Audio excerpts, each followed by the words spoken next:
We have returned with the Bizarchives Issue 7, a vile volume for solitary sufferers. Available on Amazon.com and thebizarchives.com. Follow us on Twitter and Telegram at The Bizarchives. Before King, before Lovecraft, there was a master of horror whose name has all but been forgotten. In the fathomless abyss of time, where ancient whispers echo, lies the eldritch realm of Arthur Machen. With a quill dipped in the macabre, Machen wove tales that plumbed the depths of the human soul, unearthing nameless terrors that lurk in the mad reaches of ancient Earth. In this definitive tome, steel your nerves as you embark on a journey into the very heart of terror. Bear witness to the white people. Stand in the presence of the great God Pan, and confront the unspeakable horrors that lurk beyond our fragile reality. Dare you immerse yourself in the haunting visions of Arthur Machen? Order your copy without delay, and surrender your soul to the ineffable mysteries that lie in wait. Arthur Machen, the godfather of supernatural horror. Purchase his collection today at thebizarchives.com.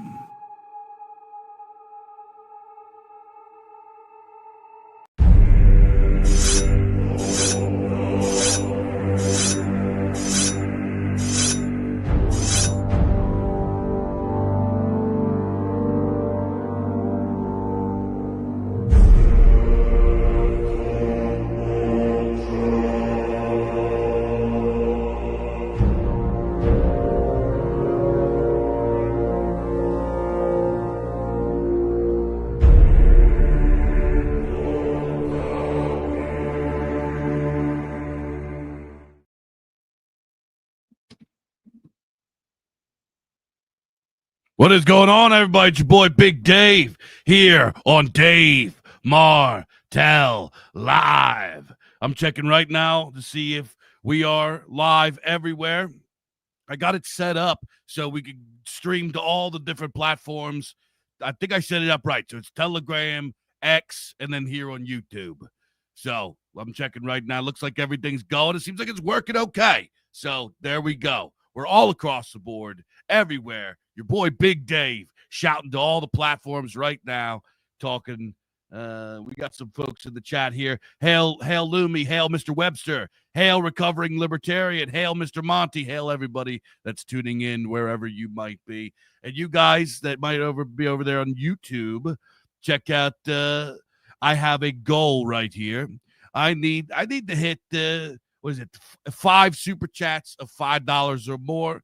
And if we hit that in the next hour or something like that, then Big Dave stays on this slot for indefinitely. So if you like Big Dave streams, you want me to keep streaming, then we're going to do that. Hit me with them super chats so we can, pay for StreamYard and keep it going. Keep it going. So anyway, I got a lot of stuff. I just want to let's just have a chill stream today. I want to just go through a few things. And I want to tell you guys about some of my projects I'm working on. I got some tier lists I'm going to fire up I had a lot of fun yesterday with me and my boy Shane. Fired up the tier list, and folks really like that. So I got some requests to do more. So we're going to do 70s, 80s horror list. We're going to do everybody's favorite McGoy slop chain restaurants. And we're going to do some Dungeons and Dragons racism. How's that sound? That sounds based. And then also, I want to tell you guys about a guy. You probably heard me talk about him before. A fella by the name of Roger Corman, who's an interesting figure in the history of film production and directing. And I want to kind of dig in and tell you guys about him because I think he's a figure that we as a, I don't know, whatever we are in this our thing over here. Hey, this fucking thing over here with these guys. Whatever we are here, creative fringe or the underground or whatever we are here, right? Whatever we're doing.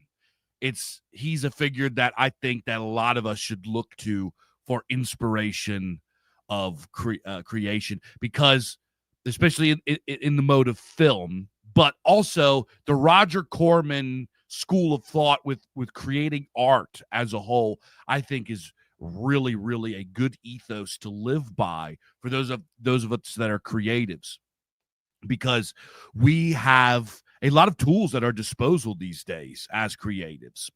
But like always, guys, make sure to go over, check out thebizarchives.com if you are into weird fiction. We're not selling books off the website anymore. I got to turn it off. We're running through Amazon these days. When things start clearing up and everything like that, we're gonna get things going. I'm gonna let you guys in. You may not have heard. My wife has been very sick over the last couple years. Very, very sick. We've been having a lot of different troubles and financial issues, and that have come with that. And I have not been able to work at the. I haven't been able to work like I usually do. We as a family, as a household, have been pretty hamstrung by the situation. But she's getting better. It's just the healthcare system in the United States is not fun to navigate, and you get a freaking hangnail, they send you, they send you a bill for $3,000. Right? So we are in a mountain of debt that I'm never going to pay, so they can kiss my balls. But that's another thing. Anyways, you should support the operation because you like it, not because it's not a soup kitchen over here. It's just, hey, we're trying to make good stuff. I'm just telling you guys why I haven't been as productive as I have been in years past. But Big Dave, when it clears up, Big Dave's going to come out the gate firing. I got to fire. I got all this pent-up energy and all this stuff. I'm coming. The bull is going to come out charging. It's going to be crazy. But so there's a few things that have to do with the Bizarchives and everything that aren't operating like they were, previously. But, it's just 2025 has been rough. But, there's a few things that aren't operating the way that they should. Some of the wheels came off. I mean, but you can still get the books on Amazon. We're still putting out books. Shout out to Arbogast. Shout out to Mr. Webster. Shout out to MS Jones. Shout out to all the guys that are the editors of the Bizarchives that have been keeping it going. They're still cranking out books. They're still getting things going. They're still writing on the Substack. They're keeping it alive while I'm out here in the trenches. So shout out and love and blessings to them. Awesome, awesome guys. I couldn't have better. A Cuthbertson too. I might be forgetting names, but shout out to all my boys that have been keeping it afloat. They're real soldiers. Shout out to we got the Weird Trails magazine from Mr. Webster. We've got Chronicles of Heraldria that just came out from Illuminatus. We got MS Jones. But we got lots of great books coming out. So many great books. So the Bizarchives, check out our Substack, theobelisk.substack.com. Check out my other podcast, The Bog, over on hearthfireradio.com. The Fortress of Folkish Media, where Tom Rowell survived the jives there. Paul Wagner's there. The Golden One's there. Dan Cap, the Furgans there. Mimmers Bruner's there. Brother Mike with all of his shows. Freaking all kinds of good stuff over there. Wessex Nomad, he's like a travel vlogger. He went to go see Rome. He goes all over the ancient English countryside. Really, really great content over there at hearthfireradio.com. And then also check out my other podcast, Culture Dads. That's Culture with a K, culturedads.com. And follow. It's Behind the Gum Road. Paywall if you want to get the newest episodes, but there are 25, 26 something free full episodes available on the Culture Dads YouTube channel. So just type in Culture with a K, Culture Dads into YouTube, and you can bring it up. So lots of great content, lots and lots of great content. And then obviously my novel that came out, my debut dark fantasy novel came out, which is Grim Earth Shall Burn. We really, after yesterday and the last couple streams that I did, it's a little late, whatever, but I finally hit my milestone after the, you know, I wanted to hit I wanted to hit 100 copies in the first month sold, which for an indie book, an underground book, is pretty good. Unless you have like a big ginormous following. For a following of my side, 100 of my size, 100 copies in the first month is actually a pretty big ask. It is, and I wanted to hit that, and I ended with 94 at the end of the month. And then yesterday I sold 7 copies of it. So really, really great stuff. I finally hit the 100. So shout out, blessings, and love to everybody. But guys, if you love the book, if you like to go over, leave me a review on Amazon. That change. It's only a couple bit. It's like a minute for you, and it changes the game for me. Help me get my books in there because I got to compete, dude. The fantasy genre online and in the algorithms and everything is the most oversaturated. It's like an ocean-sized stew of filth that you have to fight, march, and wade through like tired soldiers, right? Returning from the Far East back to Athens or something. It's the worst. Romanticy, just filth, smut, garbage. The most AI written, a lot of it now, just slop. The worst, nastiest, stupidest garbage you can imagine is just pumped out in mass and pumped on Book Talk by a bunch of stupid whores. It's the worst. And let me tell you, I'm not somebody that just beats up romance. I was, working on I have a romance book that I'm going to come out with someday because I just want to try it just to see if I could write something for the ladies. Just to see I have it in I'm always on this quest to prove that I'm a dynamic guy. You know what I mean? That I can do. I'm always looking for new territory that I can get into, and I just can't stop. I'm addicted to doing that. I don't know what it is, what the drive is. It's the Faustian spirit or something. I don't know. But I'm always looking for new territory to conquer just to show that I can do it. And I like to, I wanted to prove that I could write like a good romance book for women that is actually, it's not slop. It's actually good, like a meaningful story that kind of hits all of the stuff that they like to read and they like the whatever. But I started cooking on that. I got snagged in there, and I kind of ran out of steam on it. It's like 3/4 done. I just got to go back and do it. I got a lot. Actually, we'll talk about that today. There's a few projects I have, more than a few projects I have on the back burner that I kind of got snagged on. And there's been some folks like, hey, tell us about your other projects that you got cooking, right? Because a lot of times I'm like, hey, I kind of throw out a teaser. I'm working on this. And then I like get to a certain point and I run out of steam on it. That's how I am. When I start a project, I get ahead of steam and I do an insurmountable, inhuman amount of work on it, to the point that I don't really, when I get on a project, I've kind of learned that I can't take partners on projects at first. I have to kind of, blow out all my steam first before I bring some, because I have not met, this isn't a flex. Okay, it's a flex. There's not many people in the world that can keep up with my, my level of obsession and my output when I get on. I will sit down and write 30,000 words in a weekend. I will sit down and crank something out that's unreal. And then after that passes, it's a slog for me. I got to come chip away at it and come back and come back and come back. I'm not the kind of guy that's, here's my project laid out perfectly. Here are all of my steps. I'm going to do this and then this and then this. And then I don't want to spend too much energy at first. I'm in it for the long haul. That's not me. let's chip away a little bit. Let's do an hour every day until it's done. That's not me. I am bring it up, full steam ahead, 1000%, Super Saiyan level 4, and three hours of sleep a night until it's done. And if I don't get it done in that span until my body gives out, then I have to like put it to the side and come back to it. So that's what I'm working on.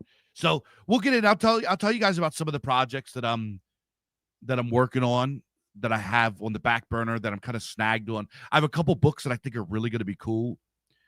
I'm just like snagged on one of the chapters. In order for me to get to like point B to point D, I am stuck at C, kind of thing. You know what I mean? And like, for example, I got one book, I got to get to this chapter, but the chapter I wrote in between, I hate it, and it's got to be good because it's going to carry this thing and tie up this other thing. And I just can't. I hate it. I hate the chapter that I wrote, and I know that it sucks, but I need it to be good in order to get to this next thing. You know what I mean? I'm going on and on and on. But anyway, let's get right into the stuff we're going to talk about today. Speaking of kind of creative methods, I guess you could say. Speaking of creative methods, I want to talk about this guy, Roger Corman. Let me try to bring this up on screen. Screen share.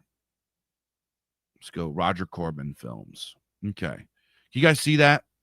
It's kind of like a selection of his films. So, let me tell you about Roger Corman. So I'm going to give you a quick little bio. Roger Corman was born Roger William Corman on April of 1926 in Detroit, Michigan. Right? He's from Michigan. Moved to Beverly Hills, California in 1940, which kind of sparked his interest in filmmaking.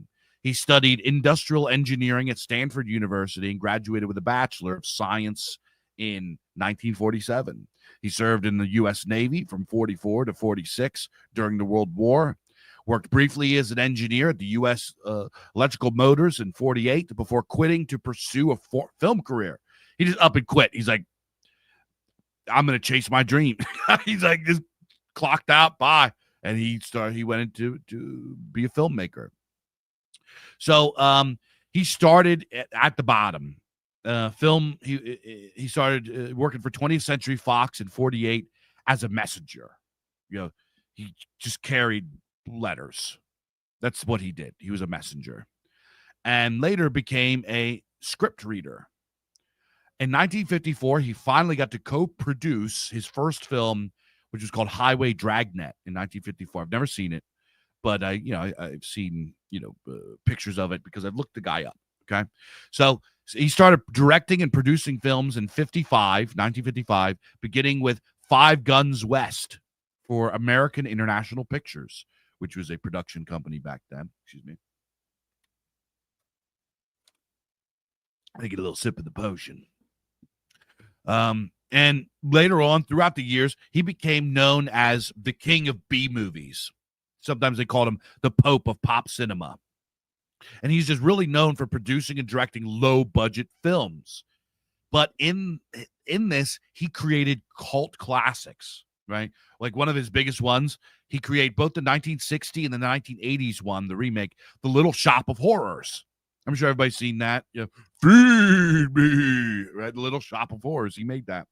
In the 60s, he really became known for, he created a series of 8 films that were adaptations of Edgar Allan Poe stories and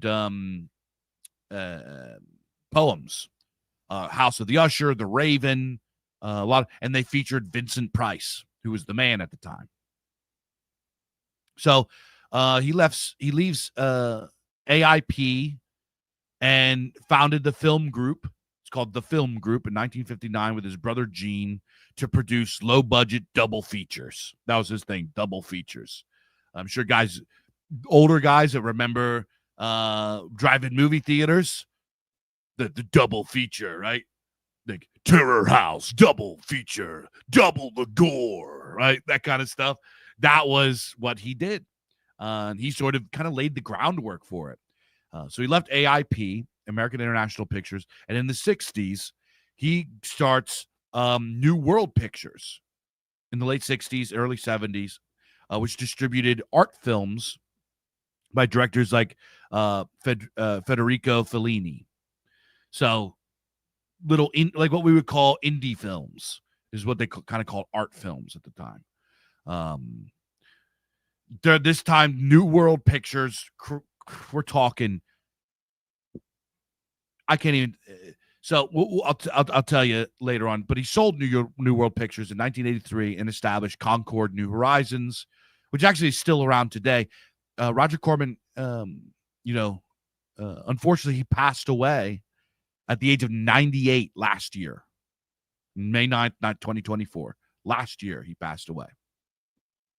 But during his time, he produced and or directed something to the tune of almost 500 movies.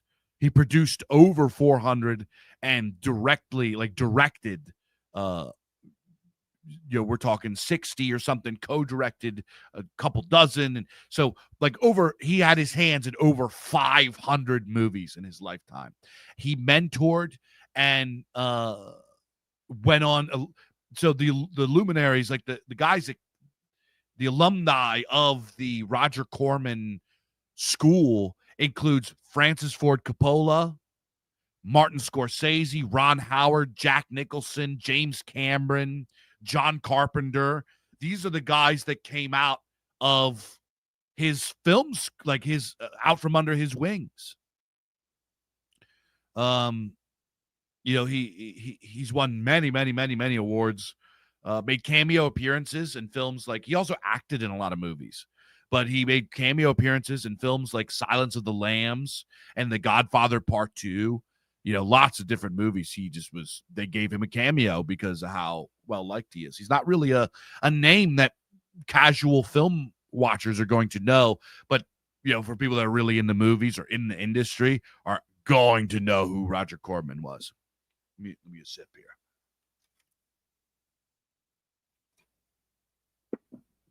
So,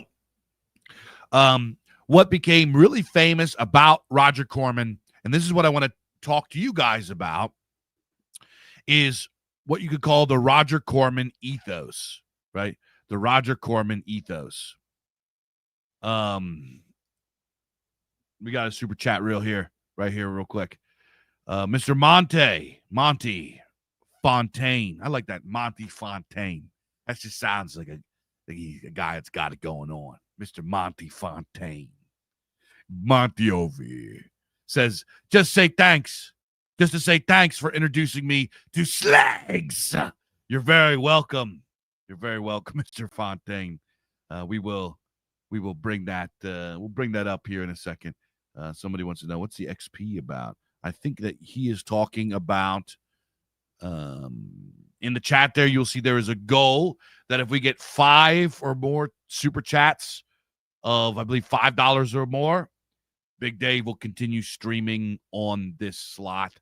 If not, I think we're going to do a Bizarre Cast tomorrow, maybe. And then after that, it's going to be hit or miss. This is kind of like a test run to see if the people want this kind of content to be watching Tuesday, Wednesday, Thursday, 4 to 6 p.m. So if you guys like Big Dave in this slot, you want me to keep going, talking about, we can talk about whatever you guys want. Just hit me up. You guys know what I'm about, what my kind of wheelhouses are. So, if you guys have a super chat, want me to shift gears and talk about a topic that you want to hear about, yeah, hit me with it. Yeah. 7-day-a-week stream. Let's fucking go. Yeah, I would do it. But it has to, that's a lot of streaming, a lot of work. So, you see when Big Dave goes into streaming for you guys, this is something that maybe this is because I'm old. Okay. Maybe this is old man yelling at clouds, but before I do a stream, I have notes. I study. I go watch Culture Dads.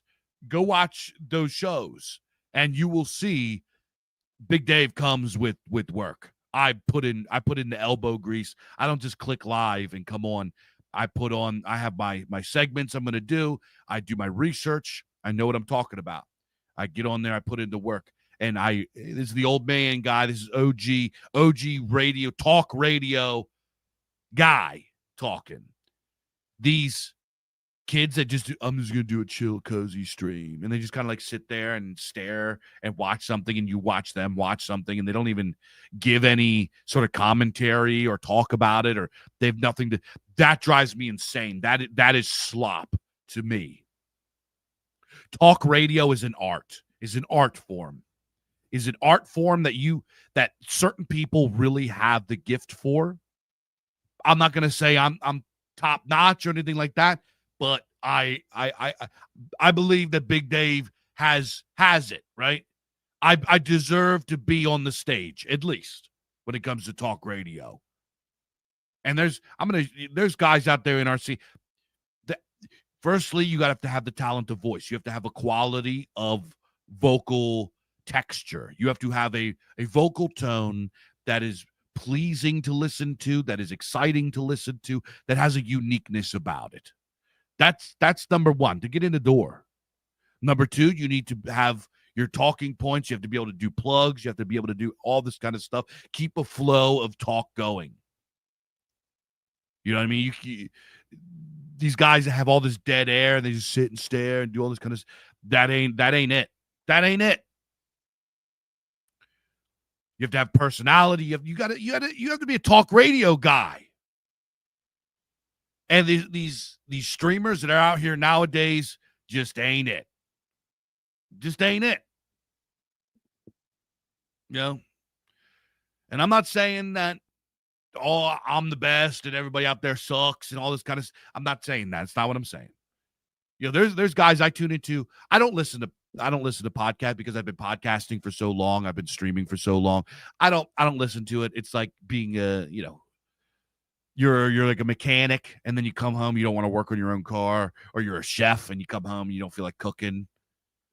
It's kind of like that. I don't really, but I'll tune in once in a while because there's a few guys out there that have a great voice. Shout out Dimes from Blood Satellite. Dimes from Blood Satellite in another time would be a talk radio guy. He would be like our Rush Limbaugh or something. He has a great voice, great delivery, spontaneously funny, very, very, very talented talk radio guy. He could have been somebody in a different time. There's a lot of dudes out there. I'm not thinking of other ones, but there's guys. When I hear him, I'm like, man, he's got a great voice, great delivery, great flow. There's a few guys out there really, really are talented in that. But anyway, go back to Roger Corman. The Roger Corman ethos is something that I want to really instill in you guys listening, whether or not you are a creator yourself or if you're somebody that just enjoys. There's absolutely not everybody needs to be a creator. Yeah, it's like Chiefs and Indians, how many of them XYZ. You can only have so many creators. You know, there is a really a high demand for high quality enjoyers. High quality enjoyers. Because if you're a high quality enjoyer, that means that you are a man or a woman of good taste. And that's something that's really important. The reason that there's so much crap, so much slop in media today. We all know why. But part of the reason has nothing to do with subversion and propaganda. A lot of it is just that people have not been encouraged or, let's say, pressured or taught how to have good taste. That's important. It's like we were talking about cars. If how do you know that it's a nice car if you don't understand like the difference between a 4-cylinder and a V8 or a V6 or an inline six or a boxer engine or whatever? I don't know. I have very, very surface level knowledge of cars. The only reason I know anything about cars is just because I don't know. I just absorb and maintain things because I'm just like an information collector. But if you don't know what you're talking about with cars, at least a little bit, how do you know it's a cool car or a good car? How do you have good taste in cars? How do you have good taste in art? You know what I mean? If you don't know what you're looking at, that's why all these people, a lot of these people, they, like when it comes to film, that's why they're watching Marvel, these like Marvel movies. And, to be fair, there are a couple of the Marvel movies that aren't bad. We like to beat them up, and they deserve to be beaten up because they suck. But there's a couple that are, that's not a bad piece of entertainment. The Guardians of the Galaxy movie, I watched that with my kids. That wasn't bad. That was okay. I enjoyed it. It is overproduced. It's but hey, there are worse ones. Many, many worse ones. But the reason for this is because they don't know what they're looking at. They're just like knucklehead dum-dums. Like they're just fucking morons. Just like drooling on themselves. Like this freaking, you know what I'm talking about. So you guys that are enjoyers, that are real enjoyers, enjoyer just means somebody that has like respectable taste, refined taste, peculiar taste. I don't mean peculiar as in like something weird. I mean peculiar as in uniqueness. You have unique, particular taste. You know what I mean? Taste is very, very important. It's like half of aesthetics is taste. And that's where there's a lot of arguments that go around like that art is objective and beauty is objective and stuff like that is objective. Beauty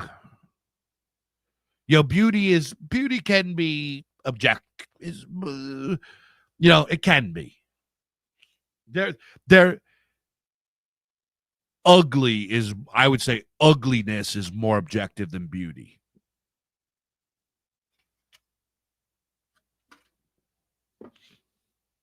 Because they're saying, and I was like, oh God, this sucks. That's hideous. And everyone's like, oh, so it happens. I guess you could say it's relative. Beauty is relative. I don't know. I don't think that there's universal beauty. I don't think that. Right. So going back to you guys as enjoyers are the most important part of this equation, because what you give attention to, what you give clicks to, you guys are so important to everything. And this is with the masses too. Creators will give you what you give attention to. I hear a lot of like, man, everybody just posts all this black pill, rage bait, rage porn crap. Remember when that guy used to do something that was cool and now all he does is just do this gay slop? It's because people engage with the slop. You know what I mean? Every time you click like or leave a comment, even a rage comment or an argumentative comment, you're telling that creator, I like this. Do more of that. I mean, not even that I like this, but you're telling them do more of this. So, a lot of it is like, dude, the normies with the mass media and everything. We could get rid of all of the pause and all of the subversive elements and all, unless there's like a top down, like some sort of like art tyrant that came in and said, create beauty. I demand it. right? Unless that happened, they're still going to make slop because people like slop. It's just going to have like less trannies. Yeah, it's just going to have less trannies in it. It's going to have less trannies, less girl bosses. But you guys listening really have a power to recovering libertarians is, hey. Thank you very much, recovering libertarian, for your $5. I think a lot of us are recovering libertarians, but especially as older guys, the old heads, the seasoned, the dads. You know, libertarian. Yeah, let's not talk about this. It's boring. Let's talk about Roger Corman and sleazy, cheesy 80s movies. So about that. The Mouse says, I blame aesthetics not being taught. I agree. So a lot of you guys listening, like, you know, I wouldn't say I'm not some guy that's, you know, I'm not some, I don't know, some hoity-toity, highfalutin, whatever. But I like to think that I'm a man of good taste. I'm a guy that makes good recommendations and stuff. I think a lot of you guys that are listening are probably that guy for like your friend group or whatever. Right? You're probably like, yo, check this out. You got the deep cuts. You know the deep cuts and stuff. So anyway, you guys have the power to influence influencers in the Necromunda, our little underworld. You guys have a lot of power to say, yo, dude, start making something like this. If a guy posted something and 10 of you said, like, jumped on it and said, we don't want to see this crap anymore. We want you to make something like this. He'd be like, oh, whoa. That would impact him. He sees that. He reads it. So one of the things that we can do now, you can now get an iPhone 15 or 16 or whatever, and the lenses on it are about as good as cinema cameras were 30 years ago. You can go and get some cheap microphones that record things. You can go and for free get software that has some of the best color grading. You know, you get DaVinci, right? The free DaVinci. There's a free DaVinci that software that can do color grading for films. You can, for under $1,000, you can really produce a film if you really want to. So this is what I want to put into you guys. It doesn't matter if you're making films, if you're making music, if you're making books, if you're making whatever. You can produce stuff using the Corman ethos and really get it out there. I haven't been cooking like I was, but you guys remember Bizarre Archives for a while. We were throwing out, we were like cranking books. We were doing this, we're doing that. We had all this stuff going everywhere. And it's because I believe in the Corman ethos, which is, so the Roger Corman ethos, they used to have a joke that they said about this guy. They said that he could go to a public phone, call up and pitch the film, fund the film with the coins that came out of the tray, and film it in the booth. This guy, the Little Shop of Horrors, the first film that he did, he filmed it in a weekend. So low budget. He was a low budget innovator. He didn't put the cart before the horse. He put he's like, wanted to know he had a cart first. He like looked around at the whatever he had available to him and said, what can we make with this? Instead of, there's this thing that creators do now where they put their little dreamies and their visions out there, and they're like, how can I do that? And then they expand it and blah, blah, blah. And every time they get a new step of how they can do it, they make it bigger. Instead of looking around at what they have available and what they can do right now and say, what can I make out of this? So there's a few things that Roger Corman did. let's call it the 5 pillars of Roger Corman. This is just totally what I think. This was never written down by anybody else. Low budget innovation. He created high quality stuff or mid quality stuff, pretty good quality stuff with minimal resources, and completed projects in days or weeks with these little tiny budgets. Dynamism, genre versatility.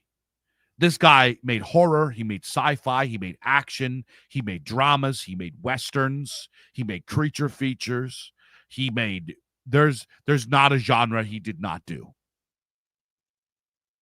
Whatever he's like, he would look around at what he's got and be like, let's make this kind of movie out of that. Quick turnarounds. He didn't play with his food. He was a little bit of a slave driver, this guy. He would produce films so quickly, right? And and then he would go to post-production. Guys, I want it out like this. Okay, cool, you're done. Let's go. Let's move it. And then on to the next one. He was also he was a shepherd, right? Mentorship and opportunity. This is something that I've, been really big on. I love giving guys opportunities. If I see that you're good at something, whether you're an artist or a writer or this or that or blah, blah, blah, if I see that you're good, I'm going to bring you in on a project. And sometimes I'm like, yo, I got no money. You want to get in on a project, get your name on something? Or, hey, I only got $50, $100. I got $500. This is all I got. What could you do for that? Whatever I got at the time, if I see you're good, and, there's a few guys out there that when they first started coming into these scenes, they had like a little tiny Telegram and Twitter, and it's like they had freaking 15 followers to their names. And I was like, look at their stuff. I'm like, wow, this guy's pretty darn good. It's like, yo, dude, I got a couple of jobs. I got $50 on this one, and this one don't pay at all. But if you smash these out for me, I'll put you on. And guess what happens? They begin to get more opportunity. They get more visibility. It's a long way to the top if you want to rock and roll. And Big Dave ain't the top. I'm like a stepping stone, right? I'm just trying to help guys. I'm like, if you start at point A, I might be at like point C. I'm not taking you all the way to Z, but I can get you kind of close to where I'm at. So I'm like, yo, do this stuff, blah, blah, blah. And what happens is you do this, the more stuff you crank out, the more projects you do, the more opportunities you have that need filled, the more guys you could lift up. And the more guys you lift up, the more guys that are going to be out there that are kind of, you're like freaking a Mormon siring all of these kids that are going west. Before you know it, you look around and half the place is of your DNA, right? You've sired a big thing, right? And guess what? When these guys go off, sometimes they leave you in the dust and they pretend they don't know you. But most of the time, you're going to get a lot of these kids that go off to surpass you, right? They go and they surpass you. They get bigger than you. And guess what? They always remember, hey, Big Dave put me on. Hey, Dave's got this thing coming out. Check this out. You know what I mean? So the faster you work, the more projects that you get into, the more people you can help. The more people you help, the more people you put on. And the more people you put on, the more allies you have. And it becomes a snowball, becomes a monster. Another thing, commercial appeal.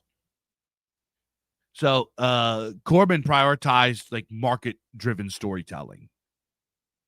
So this is kind of what people criticized him for this, but it became a thing for him. Is that whenever something was popping, whenever there was something popular, he would make the like low budget version of it. The Thing came out and he made Galaxy of Terror. Star Wars came out. He made Battle Beyond the Stars. You know what I mean? Everything going back all the way. He made knockoff versions. Conan came out. He made Deathstalker. And then he made was it the warrior, the swordsman and the sorceress. And each one of them had 4 freaking 2, 3, 4 sequels. He did that. And that worked for him. And in some cases, people remember his film more than what inspired it.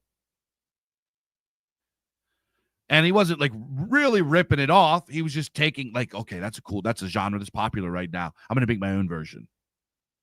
And he's made his own version of it.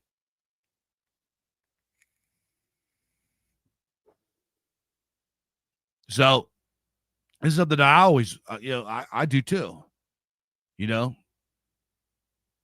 if I see something getting a little bit stale, or I see something that people like and they're pausing it up, I'm like, yo, let's make a cool version of that. Let's make our version of that. So I'm going to show you going into my projects that were that are kind of hung up.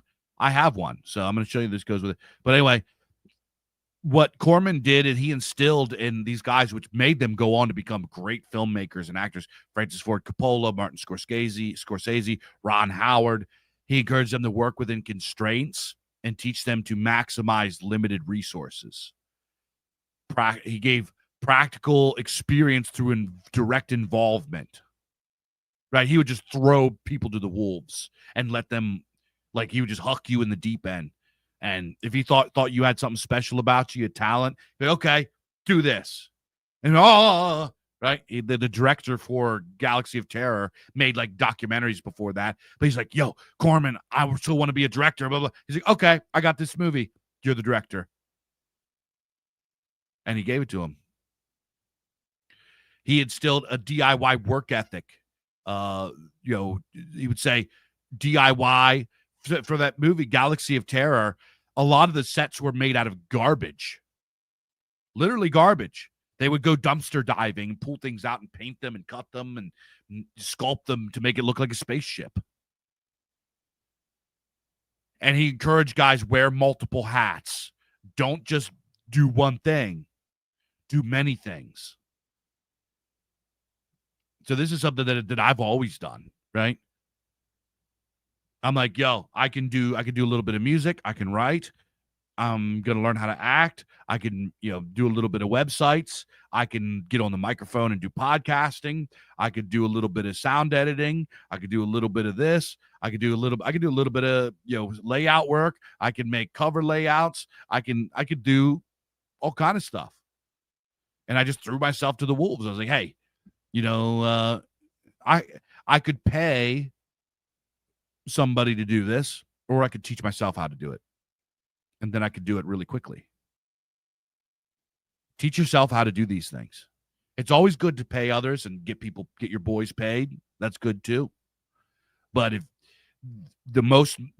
you could put out a book or a film or a game or this or that, whatever your project is, if you could put it out for as little money as possible, as fast as possible, with as minimal resources, and just crank it out. Don't worry about making masterpieces. Eventually we're not in any sort of territory we can start making masterpieces.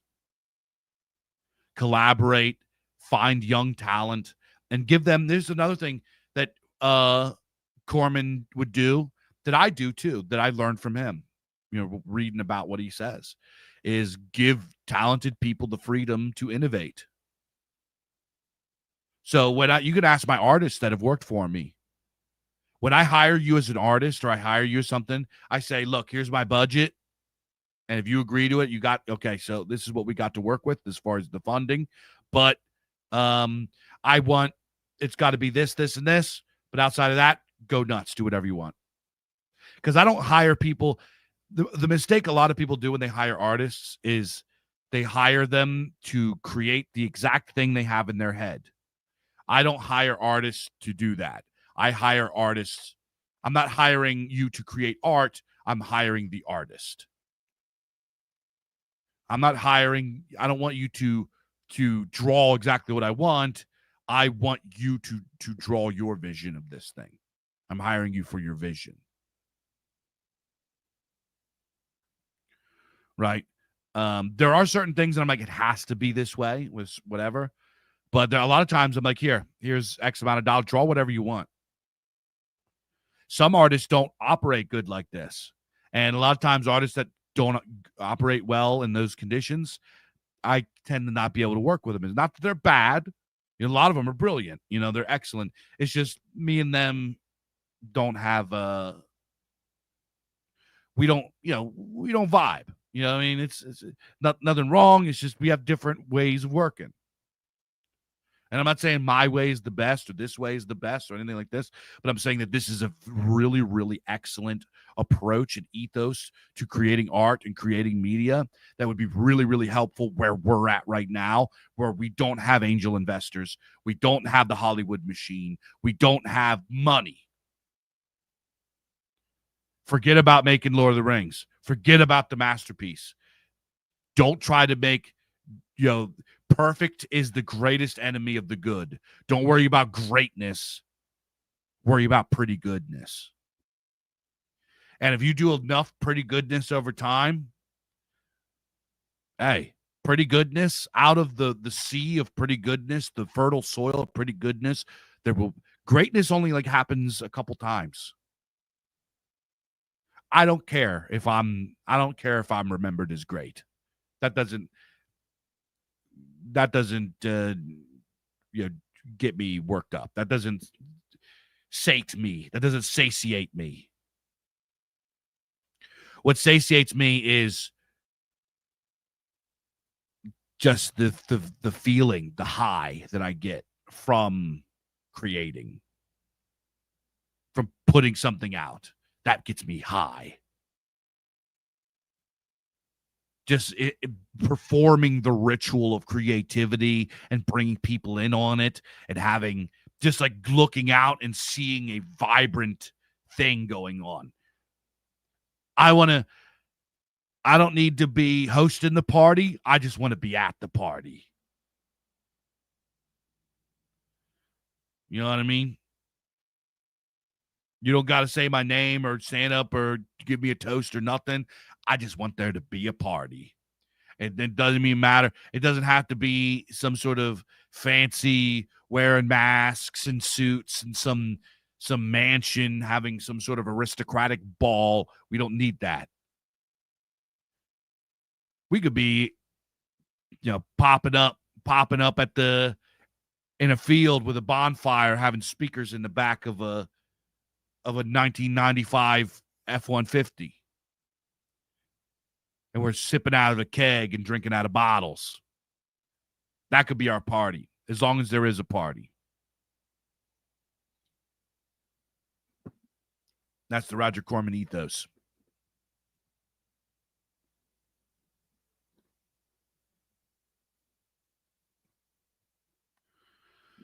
Creativity is a focused trait. That's right, my boy Shane. It is. Creativity is a focused trait. It truly, truly is.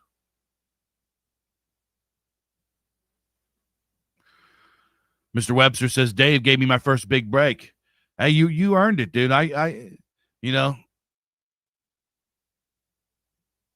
You earned it, bud. Mr. Webster is an excellent writer, and I just saw that he's good, and I wanted to get him out there. Everything else is his work. Excuse me. I had to get a little sip of the potion here. So let's take a look at some of Roger Corman's films, and then we're going to move on to our next thing. So Roger Corman did a hell of a lot, right? You see Death Race. This came out 2008. Right? What is this? The Fantastic Four, OG from the 90s. Deathstalker, Slumber Party Massacre. He's got some sleazy, cheesy ones. Let me tell you, Roger Corman did some good, wholesome, cool films and stuff like that. A lot of his stuff is sleazy, cheesy, out there to get attention, pure, unadulterated, unapologetic freaking entertainment. There's sexy naked ladies, with monsters chasing them. They're dressed, they trip and their dress rips and their boobs pop out. There's monsters eating people. There's freaking, look, Piranha, Galaxy of Terror. I love this one. This one is excellent. Piranaconda, like what? That 2012, right? He kept doing. This is one of my favorites. Humanoids from the Deep. Humanoids from the Deep is a banger. It is not a good movie. It is a sleazy, cheesy, freaking straight to sci-fi, like sci-fi original, right? The sci-fi originals were Roger Corman style films. Humanoids of the Deep, the monsters are guys in suits. Like one of the, they're these humanoid fishmen, amphibioid bipeds that come out of the ocean to breed with human women, right? They've come for our women. And they lay their eggs in human women to give birth to the next generation of the humanoids from the deep. They're sort of like deep ones, like Lovecraftian deep ones, except they're horned and they're here to pipe. That's the humanoids from the deep. It is sleazy and cheesy and kind of retarded, but boy, is it entertaining. It's entertainment. Battle Beyond the Stars is a cheesy, shitty knockoff of Star Wars. I love it. I think it's great. Sharktopus, Carnosaur, the Barbarian Queen. You can start seeing like where we're going here. You know what? These films, there's Little Shop of Horrors, The Black Scorpion, The Wasp Woman, Deathstalker 2, 3, 4, Rock and Roll High School, Caged Heat, The Wild Angels. I'm guessing this is going to be a knockoff of what was that film with Dennis Hopper? Well, I smoked a lot of grass. Oh, Lord, I popped a lot of pills. What's that freaking? Hey, I said to push up. It's like what is that? Easy Rider. I'm guessing this is a knockoff of either Easy Rider or The Wild One, which was one of Marlon Brando's big hits. Oh yeah, Forbidden World. Oh, this was the one that was the knockoff of freaking what's it? The Thing. That's what that was. Forbidden World. Galaxy of Terror was something different. Which is I loved Galaxy of Terror. Dino Shark. Right. Yeah, here we go. The Pit and the Pendulum. The Shooting, which is I'm guessing the Fire on the Amazon. He's got so many films. Some of them are silly and retarded and weird and sleazy and cheesy. Some of them are not like good movies. Not saying that the Warrior and the Sorceress, right? Down and Dirty Duck. Madder than Daffy, dumber than Donald, more existential than Howard. Right? He has some knockoffs, but he has some, here's House of the Usher. He's a mixed bag. He did a little bit of everything. Ride in the Whirlwind.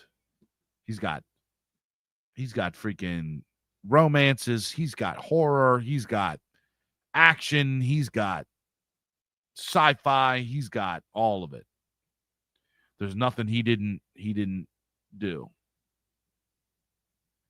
But he is most well known for his cheesy sci-fi and horror films.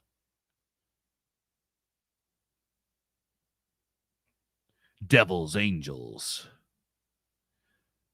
Yeah, here's a mafia film, mob movie. Capone. Oh, did he do the original? Is that the original Fast and the Furious?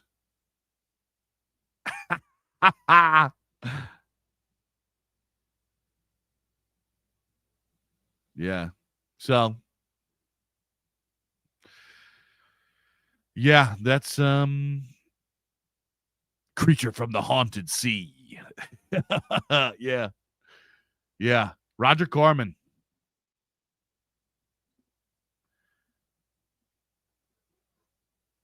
So yeah, that was Roger Corman.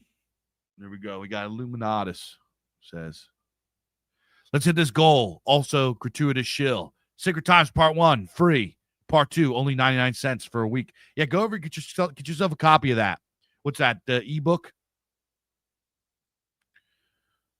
Go get the ebook. Excellent series. Excellent series. Chronicles of Heraldria, Sacred Times, Part 1, 2. And then you got Times of War out, which is the third installment. Go get yourself a copy. Because the first one's free, second one's only 99 cents. You can get it on your ebook. We got Shadowed by Susan says passive creativity is enhanced while listening to the Big Dave. Also, I'm literally CGI engineering right now. Hell yeah. Shadowed by Susan. Hit me up and show me what you're working on. I would love to see what you got going on.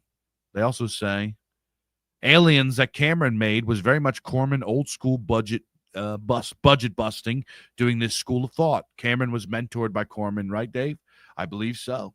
I believe he was the cameraman for one of the films that I mentioned. And that was like his start. He did the cinematography or camera work or something very, very low. So, yeah. So, anyway, I want to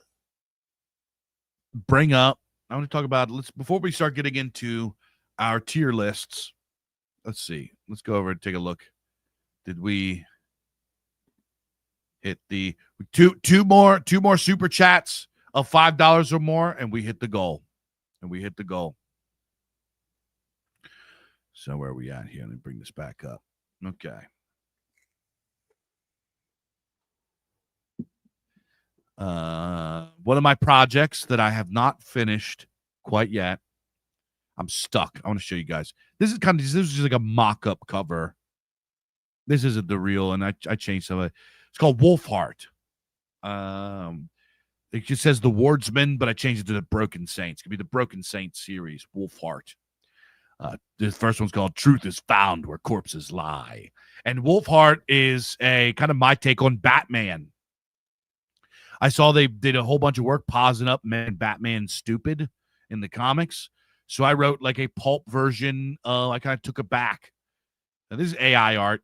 This is an AI cover. Which, you guys out there that are trying to get into making fiction, putting books out, dude, AI covers, go ahead and do it.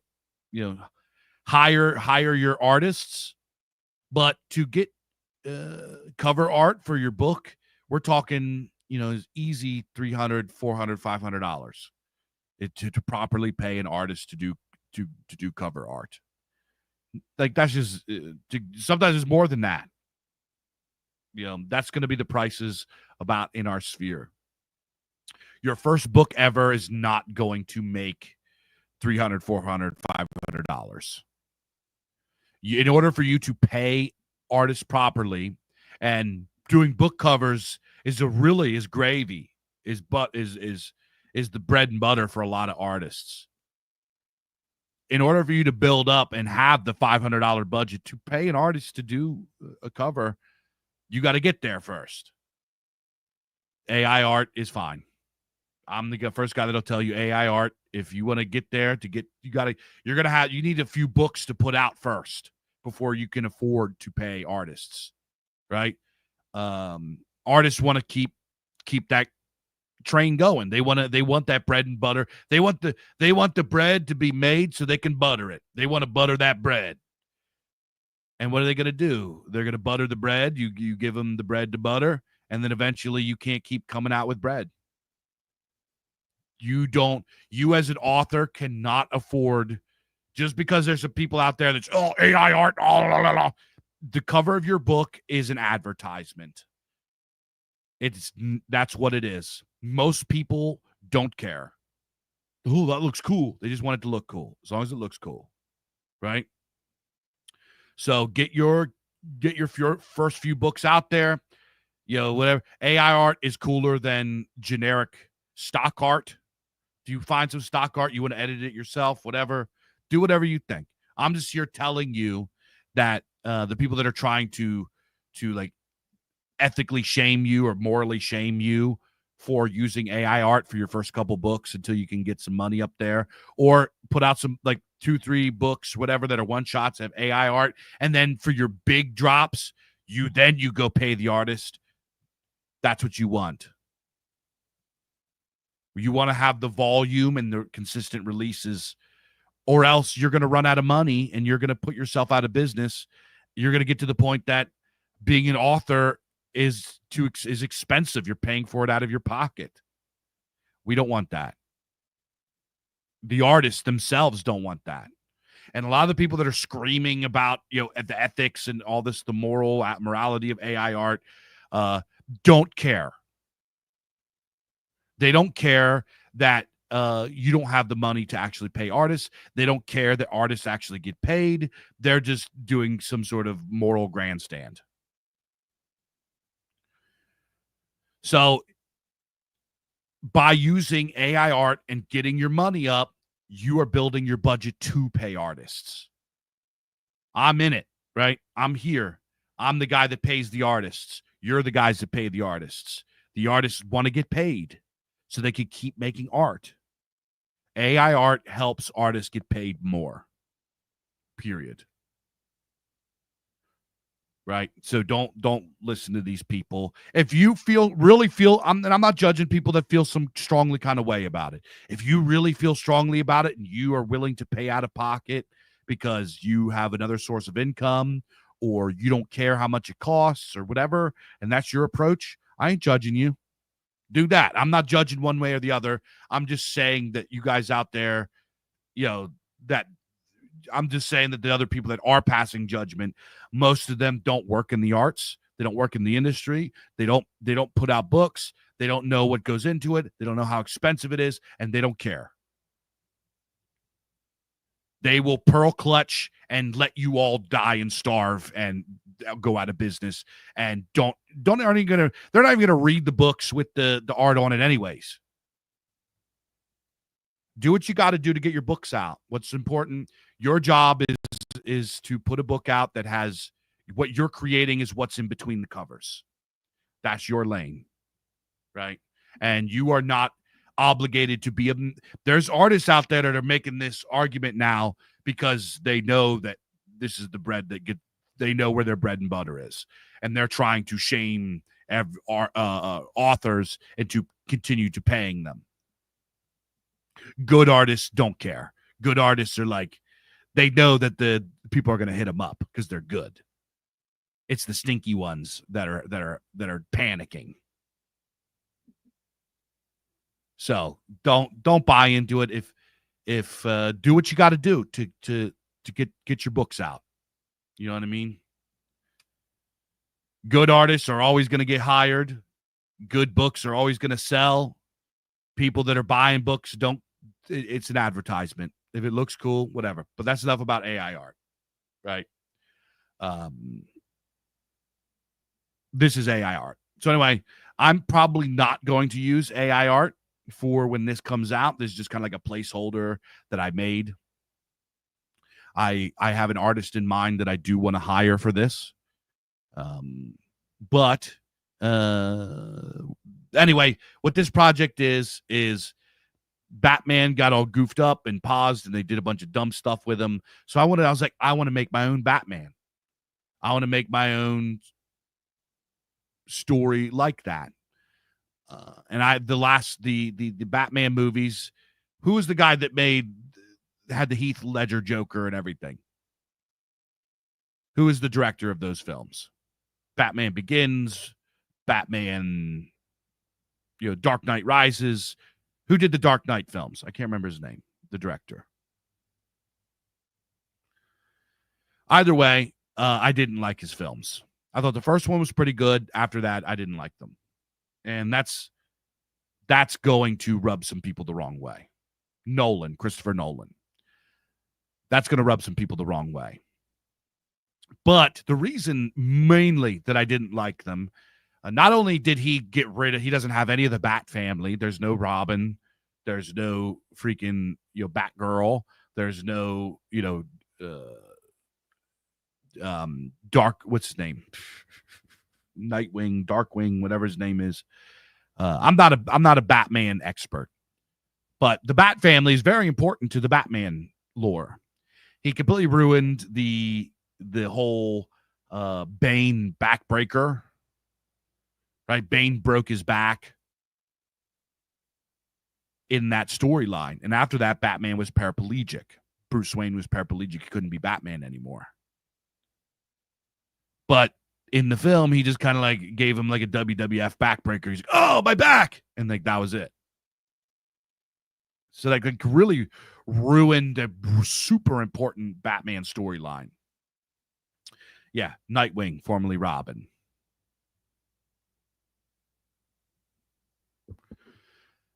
And also with the AI thing, I want to clarify because there's going to be you guys out there that if you morally feel strongly about AI art, you are allowed to feel that way. I'm not judging you for feeling some kind of way. It's a spooky, weird thing. It is. It really is. It's going to change a lot of stuff, XYZ. So I'm not telling you you're not allowed to feel that kind of way. You are allowed to feel that kind of way. So I'm not judging you for feeling that kind of way. I'm just talking about the people that go out of their way to try to bully and shame guys that are trying to make a living in the arts. That's all that I'm saying. So anyway, back to Batman. I didn't like that. That ruined that. One of my favorite storylines in the Batman in the Dark Knight series is Bruce Wayne breaking his spine and not being able to be Batman anymore. So he has to work through the Bat family. And then Nightwing takes over, and there's a Nightwing thing, and then there's the Red Hood, and there's some really cool storylines in there. And it goes into Batman Beyond. Remember the Batman Beyond cartoon? That was super cool. Nolan screws all that up. He didn't like Bat Family, thought it was dumb. He takes away all the supernatural elements. One of the things about Batman, and this is another thing I didn't like about Nolan, that I thought the new Batman was better. I actually think the guy from Twilight, what's his name? I forget his name. The guy from Twilight that did the new Batman. I didn't like the new Batman at first when I first saw it, but when I went back and watched it again, I appreciated it more. I wasn't ready. I was kind of like mad at cape shit, and I didn't want any cape shit. So when I watched it, I was like being a curmudgeon about it. I was being grumpy about it. Yeah, Shadowed by Susan. There's a lot more mystique and Gothica in the Burton Batman films. Yes. So I didn't like. So in this last Batman film that came out with the Twilight guy, there was a big, like I said, I'm not a Batman expert. I'm kind of talking out of my butt here, but Robert Pattinson. That's right. Robert Pattinson. So, what's his name? Falcone. There's like a mob guy in the Batman universe, Falcone, and he just gets kind of brushed over by Nolan. Nolan just kind of makes him a guy.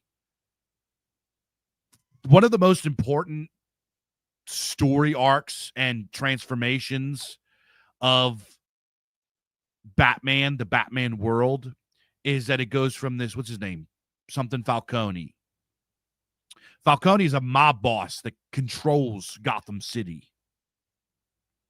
He is the underworld. He is the hand. Even the Penguin has to answer to him. Everybody has to answer to him. And then at one point, I can't remember if he dies or goes in jail or something happens. There's a shift from the mob running Gotham City to these nice supernatural. And this is where you get the supernaturalness of Gotham City. You get bad guys like Scarecrow. You get bad guys like Clayface, Solomon Grundy, born on a Monday, right? You get all of these weird, near supernatural bad guys. that sort of overthrow the old regime of Gotham Underworld. And now Batman has to contend with these really weird characters, these nightmarish characters. And this is where you get Arkham Asylum, right? Which Arkham is a Lovecraft reference, obviously. Right? The Arkham Asylum is where you get these weird, otherworldly, dream-like, dream nightmare-like beings. And then this is where Gotham City comes alive. And this is what I hate about the Nolan films is Gotham City gets sterilized and turns into just any kind of jerk off city. Shadowed by Susan says, Illuminati says Court of Owls. Exactly. A lot of people hate the Court of Owls storyline. I think it's fantastic. I love it. Batman is a gothic noir story setting. Gotham City in and of itself is a character. It's sort of this liminal space, this nightmare, this midnight noir. It's very noir. It's very Art Deco. It's very the setting itself is alive. It's surreal. It's surrealist. It's not hyper realistic. So Nolan takes Gotham City and he makes it this generic whatever. There's actually one part in the Batman versus Superman movie, which is, somebody else, I believe, who was the guy that was Batman in that one? Affleck. Ben Affleck was the Batman. I actually thought Ben Affleck was a decent Batman. I thought the Batman suit in that movie was pretty cool. I thought it was pretty cool. There are redeeming elements of these films. But there's one point in that film where it cuts from Gotham to Metropolis, where Superman's from. And you can't tell. They just make Gotham City look like whatever kind of jerk off, Metropolis city anywhere in the world. It could be Chicago. It could be New York. It could be Brussels. It could be freaking Seattle. It could be wherever. It could be whatever modern city. That sucks. That sucks the absolute soul out of Batman, in my opinion. The coolest part of Batman is that he is in Gotham City.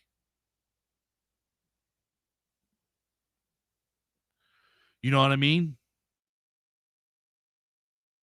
It would be like taking, I don't know, who's another character that's like Batman, that's his setting is so important. Taking freaking, Gandalf out of Middle-earth and just putting him somewhere. Let's put him in Ohio. Let's just put him in some random rural place. Taking Conan out of Hyboria. You know what I mean? Who's another one? You can think of anybody. Think of whatever. What's it? Whatever you guys think. And that sucked the soul out of Batman. They made Gotham City just generic freaking whatever city. And it ruined it for me. I'm not a superhero guy. Yeah, Batman Goes to Metropolis would be jarring. Like Judge Dredd in Gotham on the other. Can you imagine Judge Dredd somewhere other than Mega City? That sucks. That sucks. That ruins Judge Dredd. You know what I mean? Mega City is a weird place. It's a weird kind of corrupt. Well, obviously it's corrupt, but it's a weird sort of surrealist kind of place. It's sort of surreal. It's hyper real. It's more real than real. And this is what Gotham City is. Gotham City is a fantasy. So when they make the Batmobile into this, like, the Nolan Batmobile is gay. I hate it. It's just this generic, utilitarian sci-fi, cyberpunk, whatever. ATV, 4x4, whatever. It's stupid. Like, yeah, well, now it realistically looks like it could do that. I don't care if it realistically looks like it could do that. The Batmobile is iconic. The Batmobile is a symbol. It doesn't matter. Nobody cares. Nobody cares that it looks like it has the correct suspension to do jumps or like whatever. Nobody cares. The Batmobile is supposed to look like the Batmobile. In the Nolan film, there's like he goes to Arkham very briefly and has a beef with the Scarecrow. Dude, the Scarecrow is one of the best Batman villains because he operates in you don't know what he really is.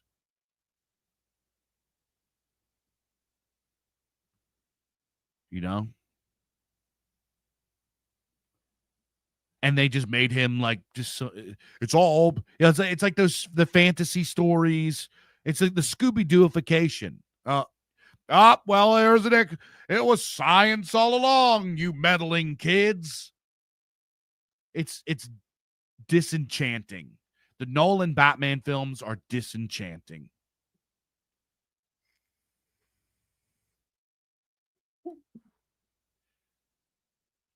So on top of that, they started adding in Recovering Libertarian says Gotham is a look into the justice system in the late 70s, aka Son of Sam. That's a unique take. I've never heard that take before, but excuse me. I don't have an opinion on that take. It could be. I would be interested in hearing your extrapolation upon that. So, long story short, or short story long, Wolfheart, my character, is kind of like folkish Batman. He's like my interpretation of a Batman vigilante type of guy. And the story of it, are you guys, if you guys want to hear me give you the whole rundown of the Wolfheart, whatever, if you are, let me know if I go too long. Because I have the propensity to become quite verbose. So Wolfheart is a guy. His real name is Jason Kane, and it's in some near future city. What's the city called? New Drexham. So the story is that at some point there was like a nuclear war. A lot of cities got blown up. New cities were built, and then some of those cities fell and they got rebuilt. Blah blah blah blah blah. Is this near future where certain ethnic groups, categories of ethnic groups are rewritten or kind of like redefined, and there is an ethnic group of people that are just called the heritage peoples.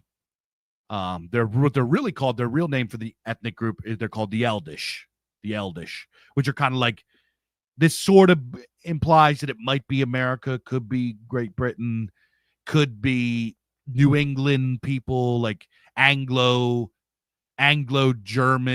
descended peoples. And then there's some, they're like old blood Americans is pretty much what they are. They're called the Eldish people, and they have their own language and everything. And they built the city of Drexham. And the city of Drexham is implied to be on a Great Lake. Long story short, I envisioned it to be sort of like a place. It might be somewhere like Erie, Pennsylvania, or on one of the Great Lakes or something like that. So it's built on this Great Lake that they call Lake Mord. And at one time, it was the heritage peoples, the Eldish people. They built this city that was sort of this neo Art Nouveau, folkish kind of revivalist, pagany kind of place, right? You guys know me; I'm a heathen, so I got to do things that are heathen. Because I have this thing where I have this problem where everything that's written about heathens is set in either like Bronze Age Germania or like the Viking Age, and there's never really written like modern or postmodern or futuristic times where there's heathens living an authentic heathen existence. But I'm also very nervous about because I'm a very God-fearing man. I'm very nervous about actually putting real heathenry in my works. So I kind of do like a kind of off-brand heathenry, whatever, right? It's folkish, right? So the Eldish people, they build Drexham City. And eventually, over like in 100 years, Drexham grows and new peoples move in, and there's these kind of like conflicting ethnic groups. And eventually they have like a little bit of a political turmoil. Long story short, the heritage people, they call them the heritage. Heritage is like a politically correct way of saying Eldish. They break their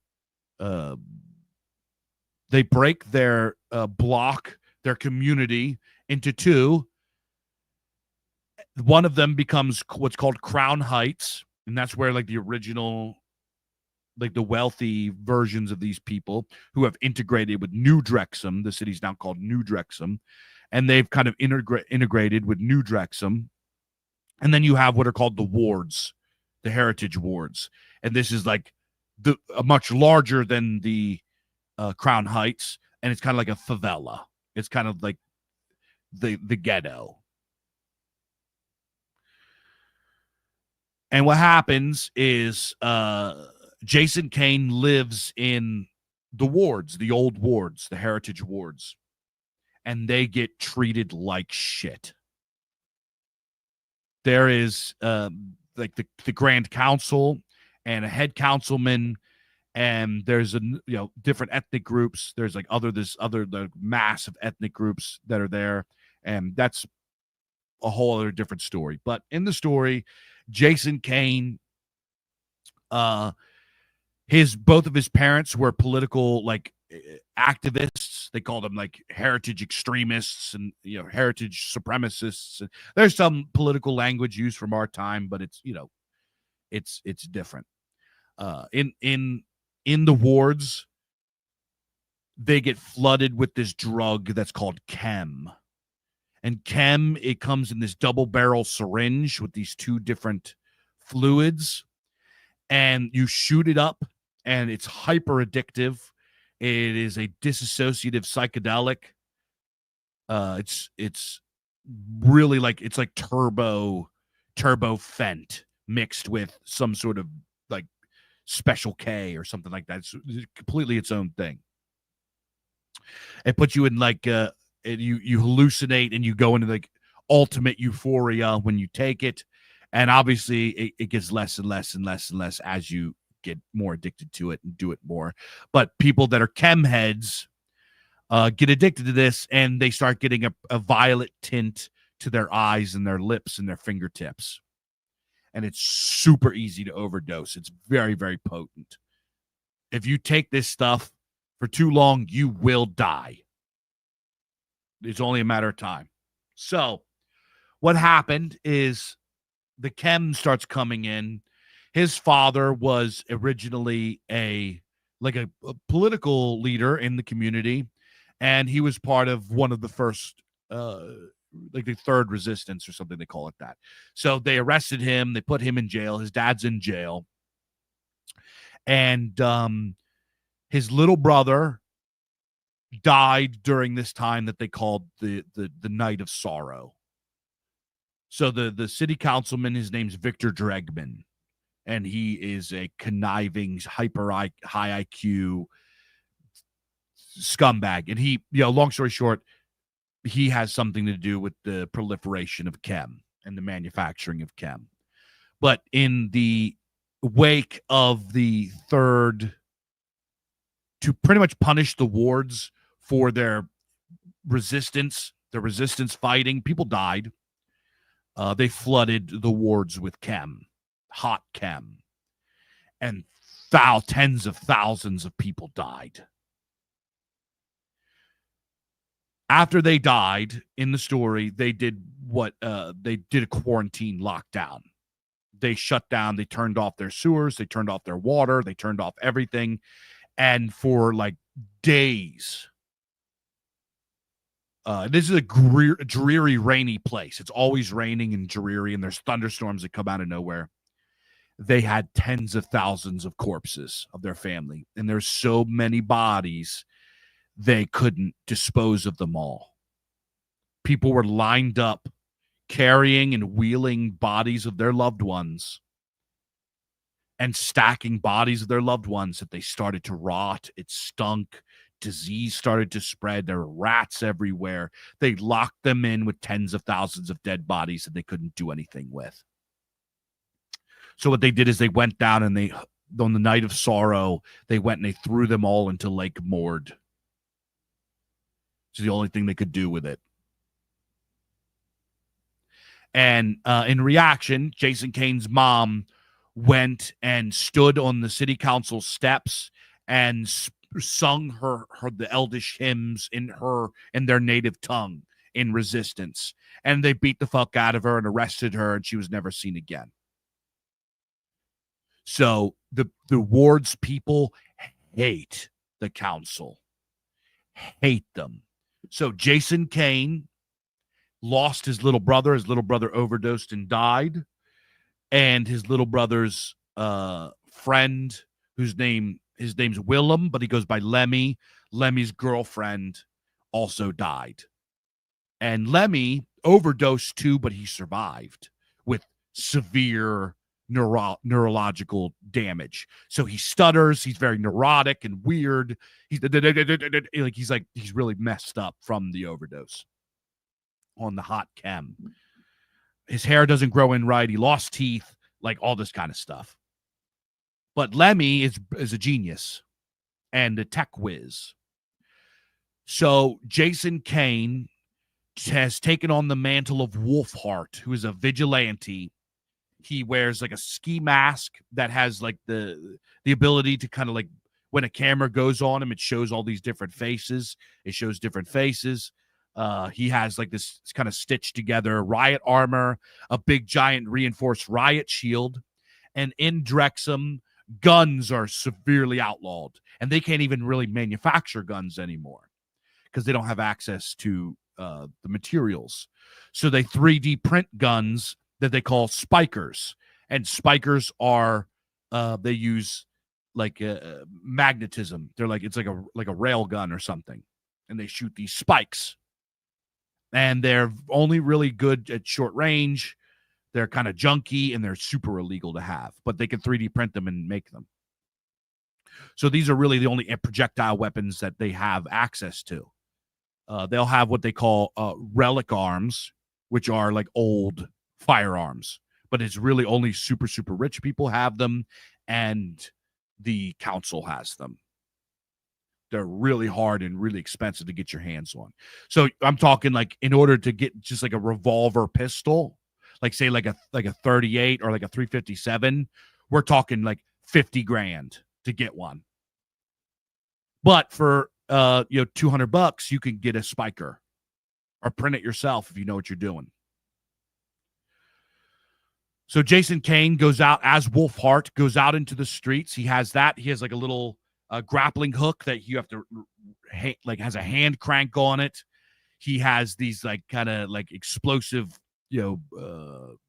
smoke bombs that don't really go off. He has EMP grenades that sometimes don't go off. He has like ratty DIY stuff. And he goes out pretty much to beat the fuck out of chem dealers and beat them to death. And just do that to clean up the streets.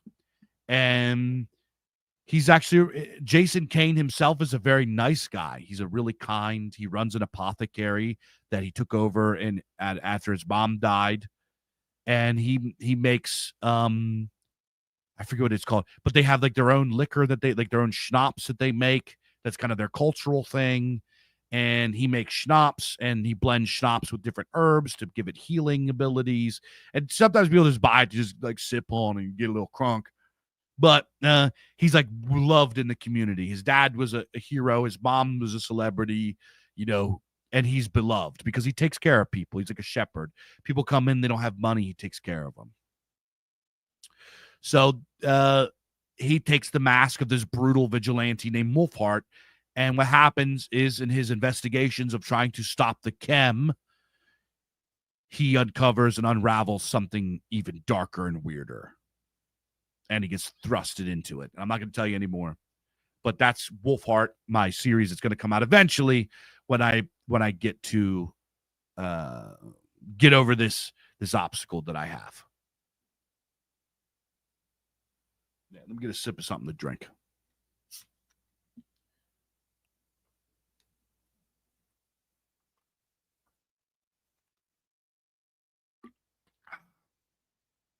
So yeah, that's Wolfheart.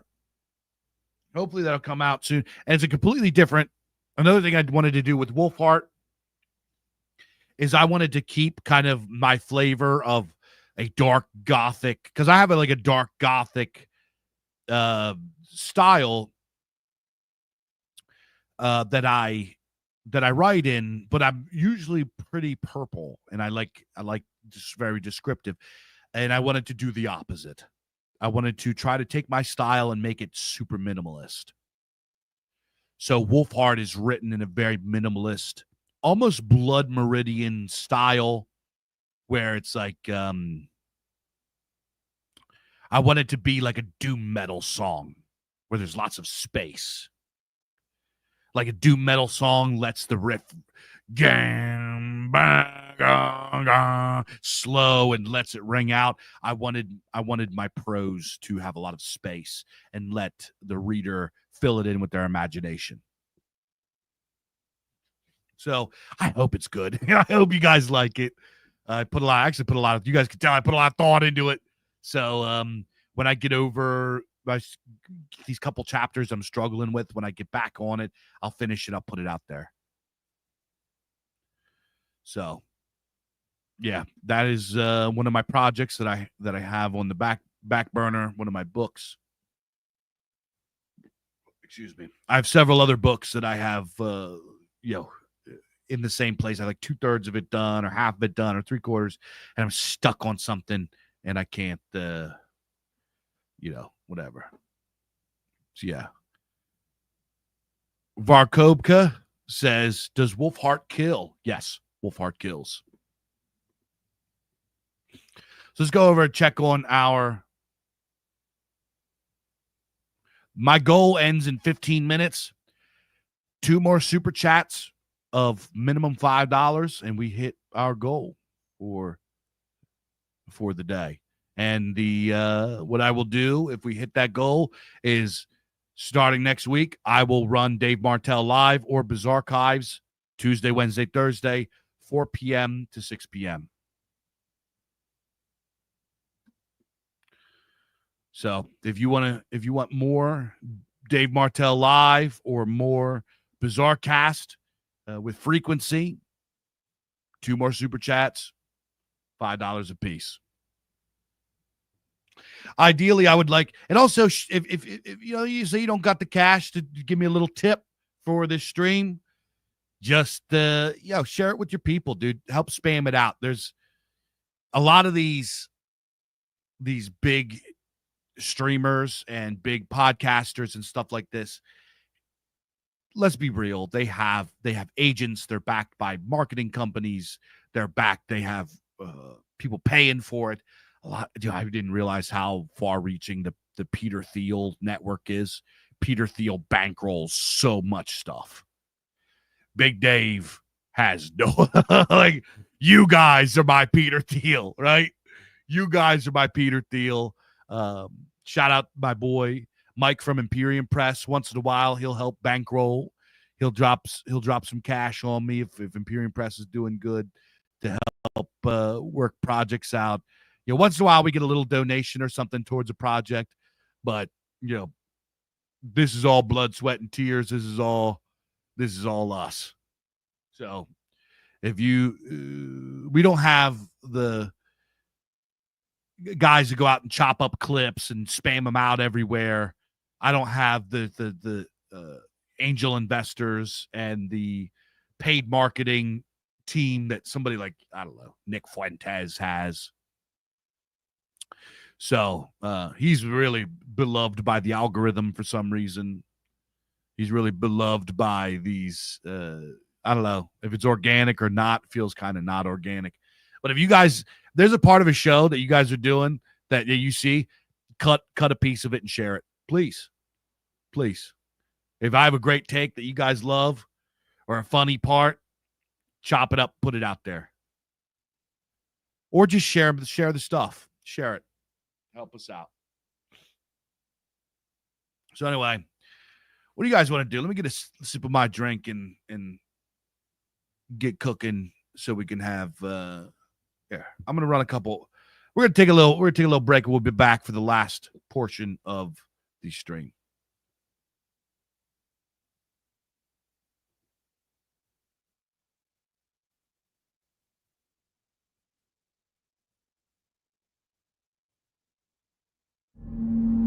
Have you reapplied at the ministry yet? 2 weeks ago. Still nothing. My boss's wife works down there. He said he'd put in a good word for us if I do this job in Q9. Q9? How long will you be gone? Not long, I promise. Oh, Boo-Boo, you look terrible. Feel terrible, too. All these day shifts are killing me.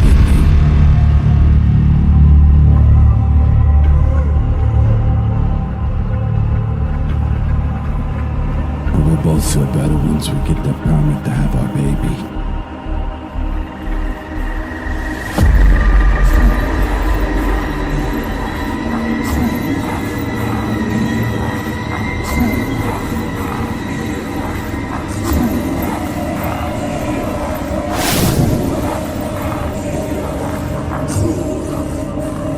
Q9?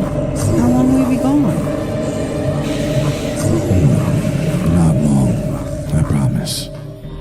I love you. Love you too.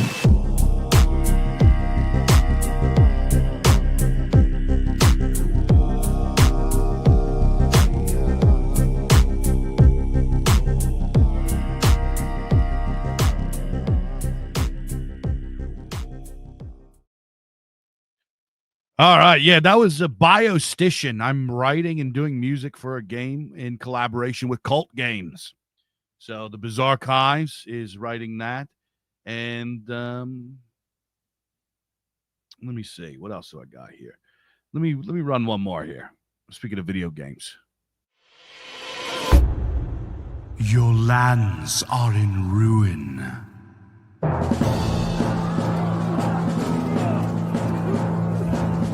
Your spirits are broken.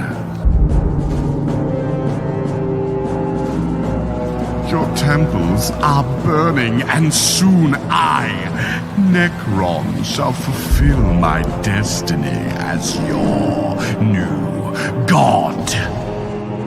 All of Grimmearth shall fall to their knees before me, lest there is someone fool enough to take up the gauntlet.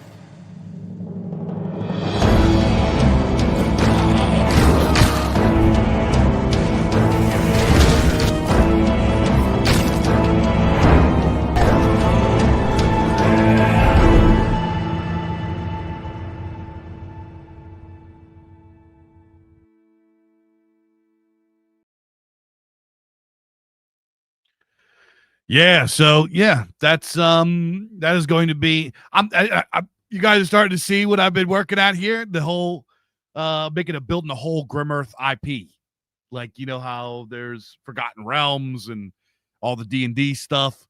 Yeah, so that's what I'm doing. That's what Grimmearth. That's kind of been the grand vision of Grimmearth. I have a tabletop game that I need to finish. Grimmearth. I wanted to build our like a fantasy setting for us, you know? So we got a video game. We have, it's going to be just an obnoxious hack and slash thing. You're going to go through the world of Grim-Earth and slaughter the monsters of Grim-Earth. That's been on the back burner for quite a long time. But once we ran out of money in production. So once we get the money up on that, eventually I'm going to hit. That's getting produced by our boy Fornal, or dev'd, I should say. And then Arturi Cavella is doing art with it and design. And it's just, you know, it's been on the back burner. Fornal had to go off and, you know, start clocking more hours and getting paid. And we're going to come back to it. And IP, we're going to have a whole intellectual property, a whole Grim-Earth universe. Yo, it's going to be it. You know, it's going to be our thing that we can, it's going to be our Middle Earth, our Hyboria, our, you know, Forgotten Realms, our Ravenloft, or whatever. And I want to have games in it. I want to have books in it. I'm going to have everything. I'm putting it all on my back right now, but eventually we're going to have like a whole black library. And then I have Old World Grim-Earth, which has like a cycle of the world behind it. And I'm going to have pretty much everything that I do as far as fantasy is connected, right? So you have Ancient World Grim-Earth, which will eventually come out soon. You have middle age Grim-Earth, which is where Lucius Lex is. Then you're going to have kind of late Grim-Earth, which is where Wolfheart is. And then you're going to have future Grim-Earth, which is Red Void. If you guys are familiar with my series Red Void, which is going to have a tabletop game, and that's going to be like the Warhammer 40K version of Grim-Earth. You know, I eventually want it when I get Red Void cooking. There's going to be a Easter egg in there. I'm going to do Lex 3000 or something, where Lucius Lex appears in the Red Void universe. They're going to this is going to be in my brain. In the Red Void setting, which is also going to have what's it called? The Blood Pits. What is it called? I have a Gladiator tabletop game too. It's called the Blood Pits of Zalagor or something like that.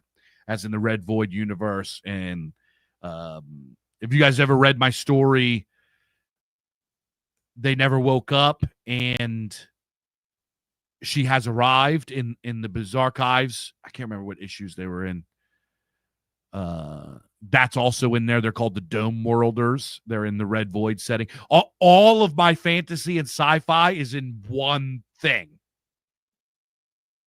And eventually it will be realized. You're going to be, you guys are hearing it here, but eventually somebody's going to be in there. They're like, oh my God, this is all connected. And it's going to be one big thing.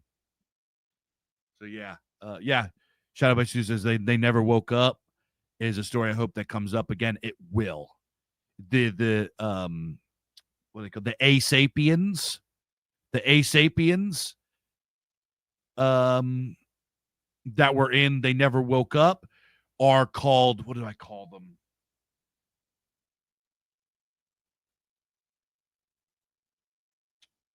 I can't remember what I call them. I think I just call them Hive or something. But they're going to be a faction in Red Void. They are like a race of clones. And then they have a break-off race that go on and become like these cyber liches called the Senex. And then there's the people that fight against them. They're called the Dome Worlders. And eventually they get part of the Red Void. I have so much lore. I have so much of this stuff in my head, in the works. And my card game, Spellgate, is I have a card game.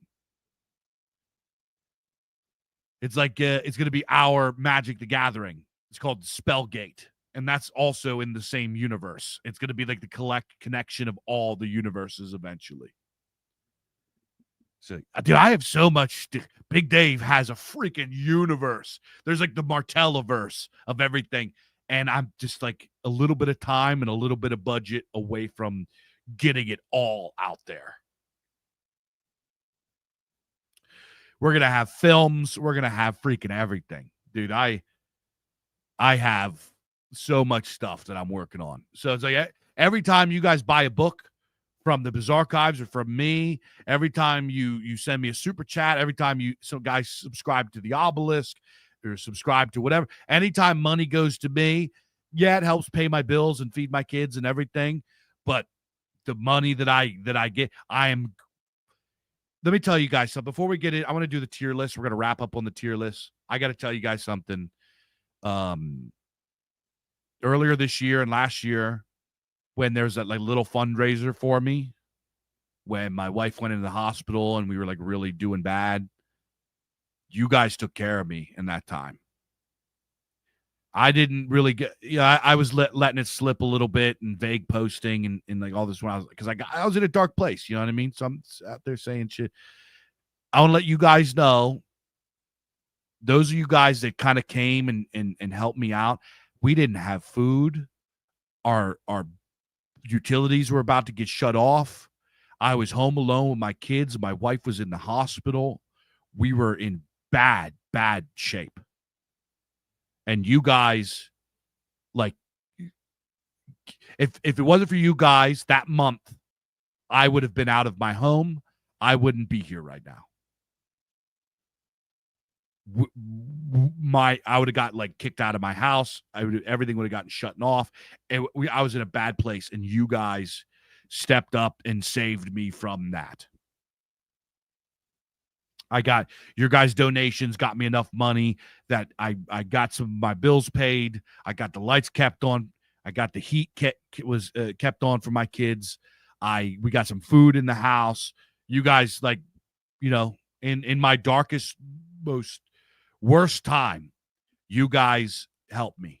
And because of that, Big Dave, I'm going to use every ounce of my talent and creativity to create. I'm not a political guy.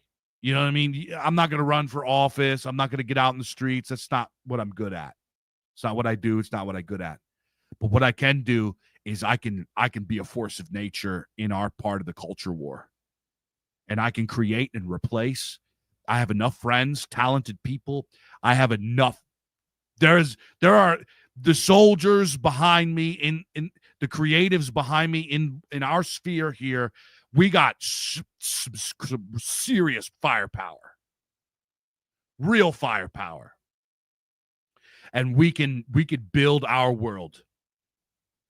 I want, between what I'm doing, what we're doing with Hearthfire Radio, what we're doing with Culture Dads, Imperium Press, my friends at Imperium Press, and all the stuff that we're doing, the little network that we have here, we can replace everything for our guys. You'll never have to fire Netflix or Hulu again, outside of maybe go and watch old movies or whatever. We're eventually be cranking out films. We're cranking out games. Our friends Cult Games. I'm putting out games. Got games. Shout out freaking Dino Storm. He's got game. We got game devs working. We got authors putting out books, tabletop games, card games, video games, entertainment. We're building our own based entertainment industry. So to thank you guys for keeping me afloat and making sure that me and my family didn't become homeless, Big Dave is going to work his butt off for this foreseeable future until I can't until it becomes financially impossible, or until I fall over and die.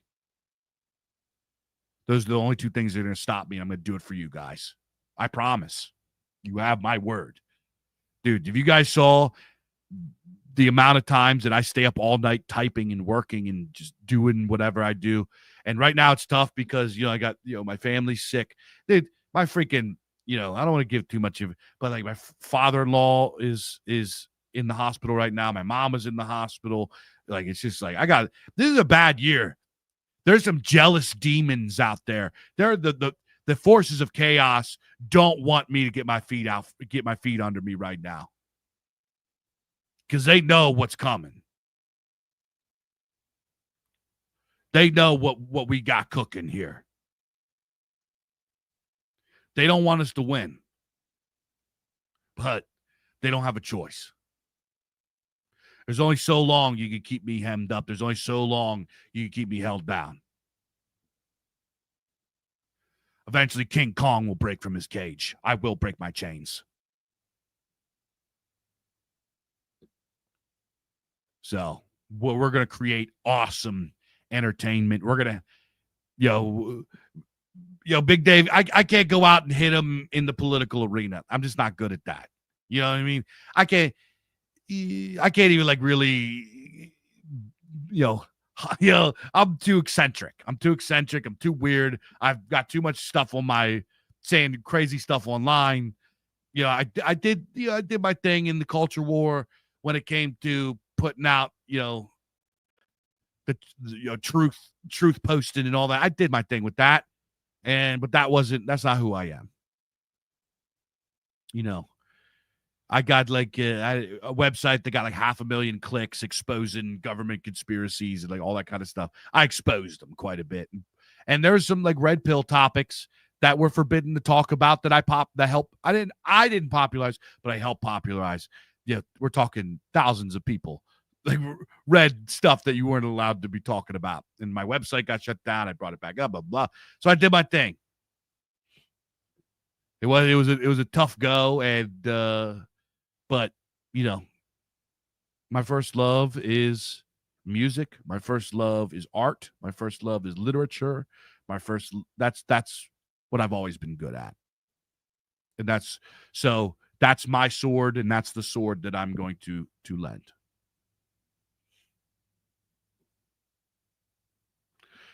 If the path was easy, the journey would not be heroic. That goes hard. That's bars right there, bud. So anyway, actually we're 2 hours here. I yak too much. So what do you guys want to do? We got time for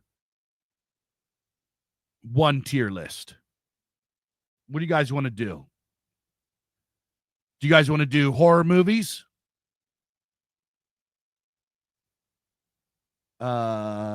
McSlop chains, or do you want to do D&D racism? Press 1 for horror movies, 2 for fast food chains, 3 for D&D racism. Actually, we have the ability to do a poll. I'm going to put a poll up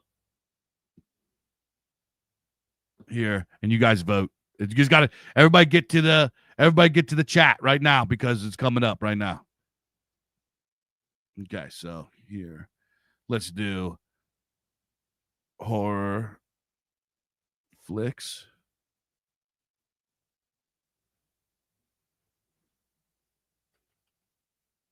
Best slop food chains. That's going to be like, we're talking for the slop food chains. It's going to be everything from, like KFC to Chick-fil-A and Olive Garden and probably Carrabba's and, just which ones are, because some of them we're going to argue about because some of them we like. But, it's going to be funny because there's going to be ones that Brit Bongs like and Americans hate and vice versa. And then we got D&D racism. Yeah. So let's get to the poll. Everybody get up and put your votes in real quick.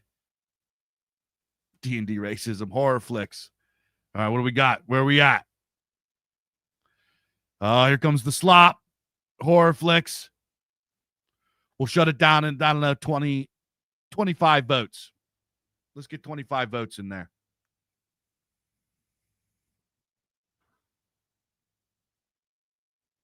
$25 votes.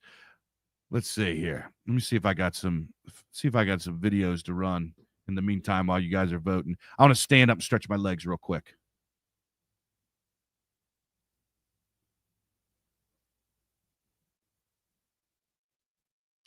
Oh, yeah. How about this? This show has been brought to you by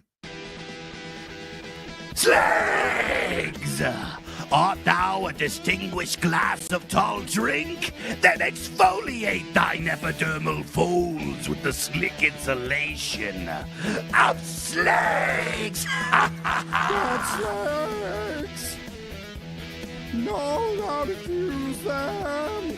From the mealy bilged parts of ancient Mesopotamia, we bring for your coarse pleasures an ancient revelation of deific proportions. Desire to be blessed with a baby's girth? Then lather thine girdles with the hideously repulsive tactile delight of Slags.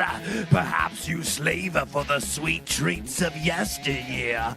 Fear not, my sour succulence, for Slags has got you covered. Call for your free consultation today.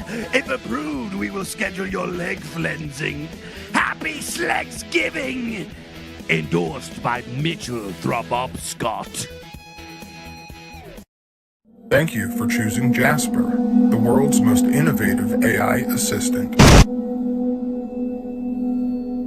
How may I be of assistance? So you can hear what I'm thinking. I can only interface with what you choose to tell me. But why do they have to be deleted? Existence does not justify itself. Good morning, Christopher. Would you like to get started on your project? Yeah, sure. Let's get started. Okay, great. Thank you for choosing Jasper, the world's most innovative AI assistant. Oh yeah, that's it's kind of like a mock trailer that I did. We're doing for our film Jasper. I actually have. Do you guys want to see a test? We did a bunch of test filming. We did some filming. We're ready to shoot it. We just need the time. We're ready to shoot it. We're ready to do it. Let me see if I can upload it here. If you guys want to see it. Let me see. Actually, I don't know if I can show it.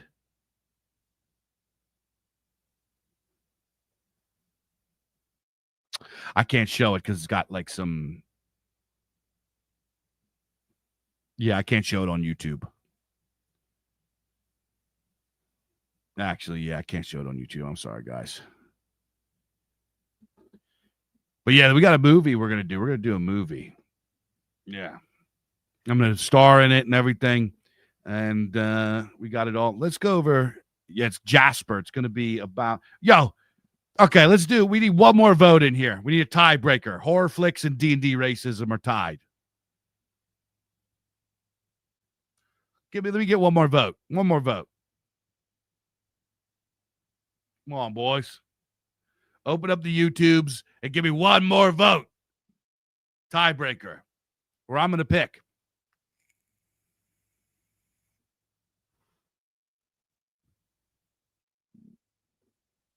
All right, we're gonna roll. We're gonna roll a dice. There we go. I got a D6 right here. D6. D&D racism wins. All right, cool. And pull D&D racism. Okay, let's bring up some D&D racism. Okay, let me see.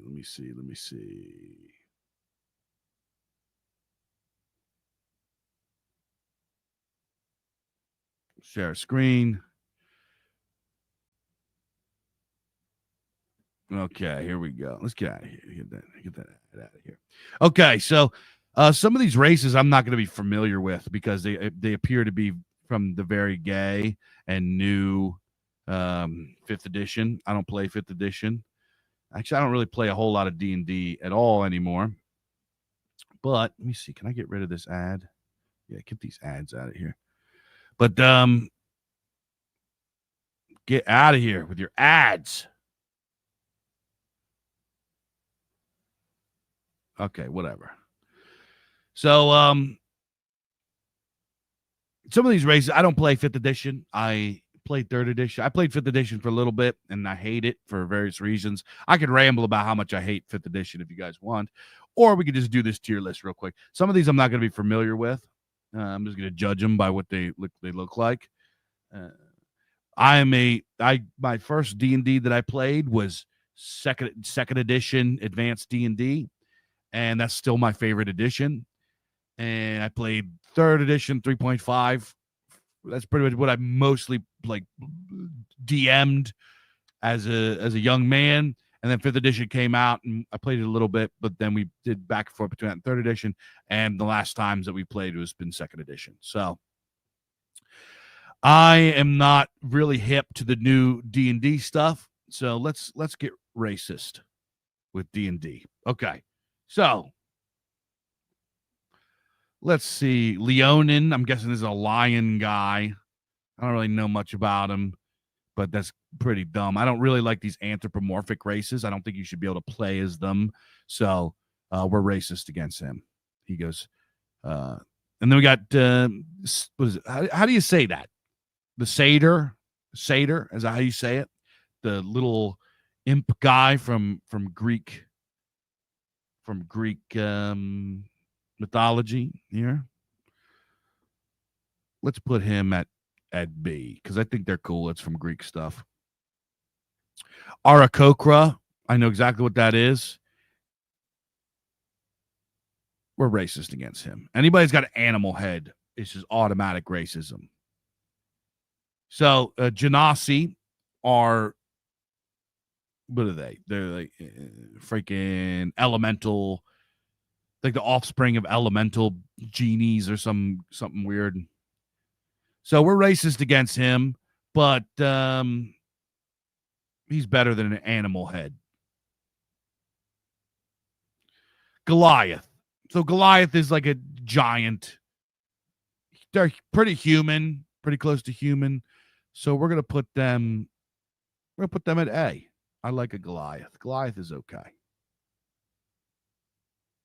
Aasimar, they're like angel people. They're not animal head, but they're pretty gay. So we're gonna put them at C with Genasi. Okay, so I don't think you should be able to play as a bugbear, but bugbears fuck. Bugbears are dope. So we're gonna go A.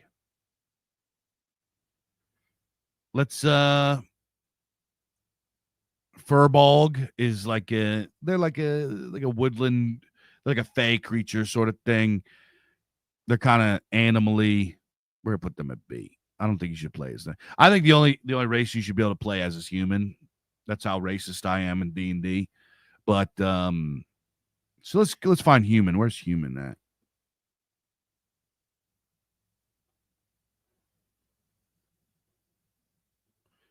Where's human at? Let's find human. Where's human? Is there no human? Oh, it appears that they have mislabeled the orc here. Just kidding. Yeah. I'm sorry there, Letitia. Yo, I'm sorry, girlfriend. Yo. Damn. Shit. I'm sorry. We're doing D&D racism, not real life racism, right? So let's put a homegirl here at S tier, right? So we got Goblin. Let's put Goblin. Goblins are classic A. Hobgoblins are like real dope. They're A+, but we're gonna put them at A because they're classic. Dragon Ball. Next time on Dragonborn Z. Going to D. I'm totally racist against Dragonborn. I think that's the stupidest race. Nobody should be allowed to play as that. Nobody should be able to play as a Kenku. Stupid animal head. Kobolds are based. I don't think you should be able to play as one, but they're based. Let's see if anybody's getting angry here. Let's see. Yeah, there's like a bunch of furries. Yeah. It's gonna be furries. We don't like furries. Let's check that on our goal here. Oh, the goal ended. We only got 3 out of 5 on the goal. We'll do another stream tomorrow. And if we hit we'll do another goal then. If we hit the goal, we will we'll We'll see what's up. We'll see what's up. Help me out. Share the link in your, in your chats and stuff, so we can get some more folks in here. But let's continue on being racist in D&D. Okay, so lizard folk. I hate that lizard folk are playable. They should not be allowed. How do you even play a lizard? It's impossible. This is what I hate about the new school D&D. It's furry. It's furry stuff. This is all furry. You shouldn't be able to play as an animal or a beast or something like that. You shouldn't be able to play as it. You should just be a human. I'm even racist against dwarves. Right? So lizard folk, I don't know. They are like a cool monster, but they're not a playable race at all. We're putting them, despite being really dope as a monster, this is racism. We're racist against lizard folk. In fact, we're going to put them down because they see you as food. They have a reptilian alien brain. Orcs. A tier. Oh, actually, you know what? How racist are... I don't even know what we're doing here. I don't know what the criteria is. Orcs are classic. If Bugbear's an A, then Orcs are A. Tabaxi, gay. Triton, gay. I don't even know what that is. I'm guessing some underwater gay shit. Yuan Ti. Okay, so Yuan Tis are very based as monsters. There's absolutely no way you should be able to play as one. We're going to put them at B. Actually, we're going to take them down because I don't know. I don't know why, but we're just doing it. This is all just vibes here. Feral tiefling, all tieflings. I'm the most racist against tiefling. If you come play D&D at my house, you're not allowed to play a tiefling. You're just not allowed to play one. The moment you step into my world, everybody will try to kill you because you're literally a demon spawn. You fucking idiot. I don't even know why you're even trying to play as one. What's this, a tortie? That's fucking so gay. I love turtles. In one of my D&D things, like there's like this demi deity that this far-flung tribe were worshiping that I had called the Tortalis. So I love turtle stuff. You're not playing as a turtle. You're just not happening. It's not happening. Changeling is a little bit, I don't know. You shouldn't be allowed to play as a changeling. But somehow they don't offend me as much as these down here. Dwarf. Okay, so I like a dwarf. Actually, I'm racist against dwarves. But because they're classic and they don't bother me nearly as much as these others, we're going to put them with the humans. I don't even know what this bitch is. Yeah, you're slut. Because you don't have an animal face, we're going to put you at C. Orc of Eberron. That's just an orc in the Eberron setting. I don't even know what this is. Shifter. I hate you. I don't know why. I just hate him. Warforged. That's from, what's that from? That's from Eberron, right?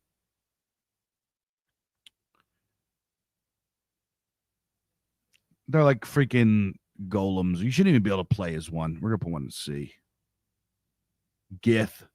That's a monster. We're racist against them.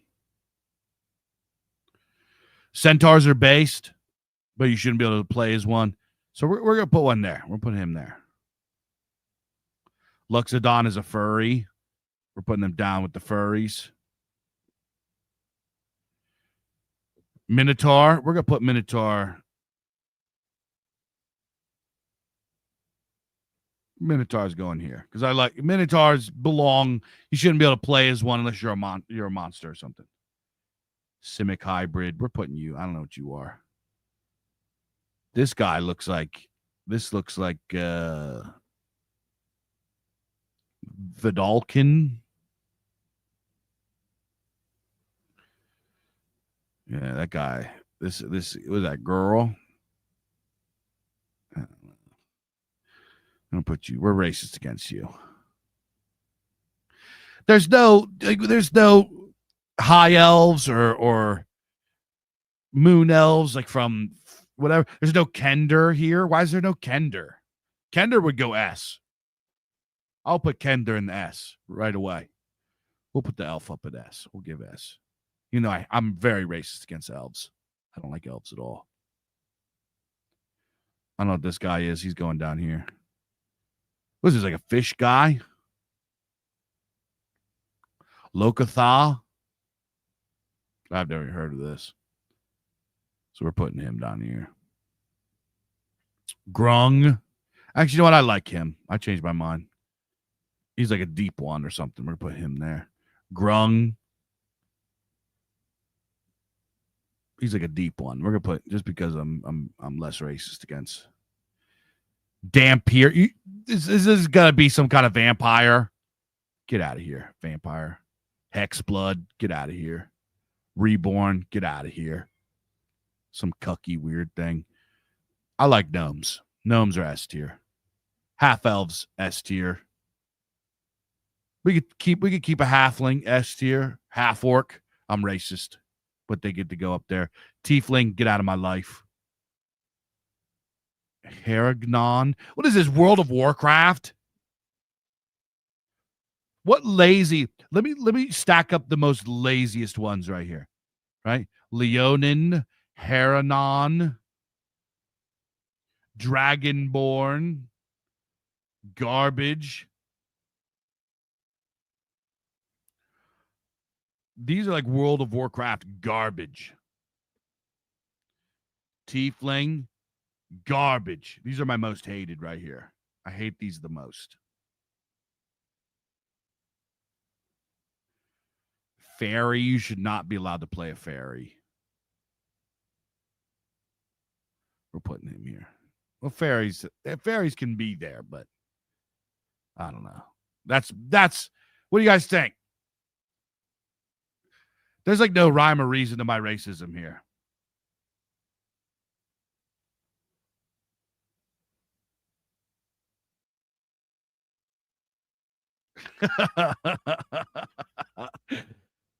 ML Wiz says, we are so back, bros. $4.99. Thank you, ML Wiz.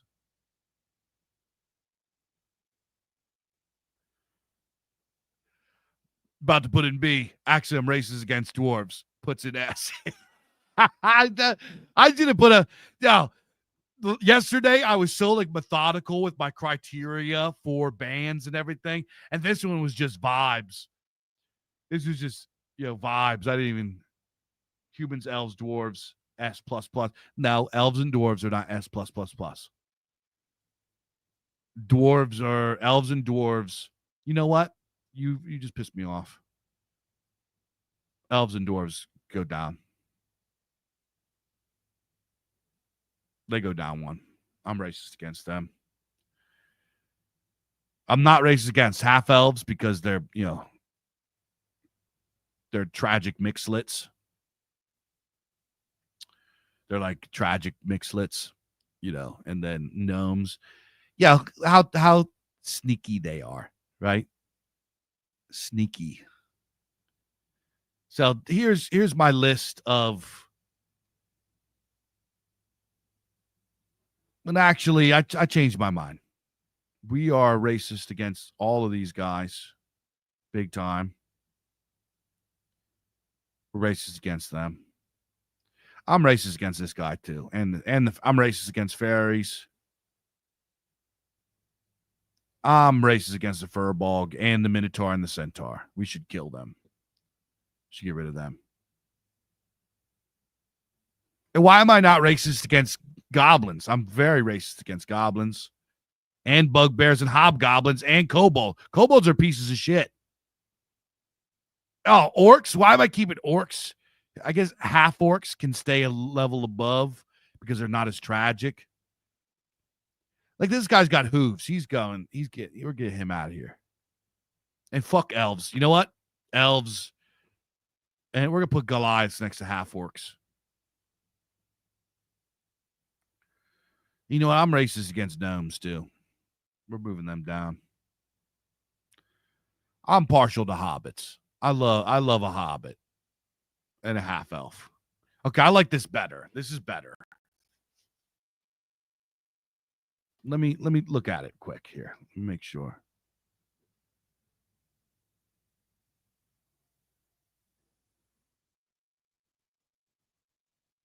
Okay, dwarves can come up one.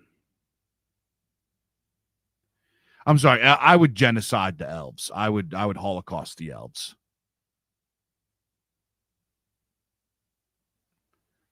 If I was D&D Hitler, I would Holocaust the elves.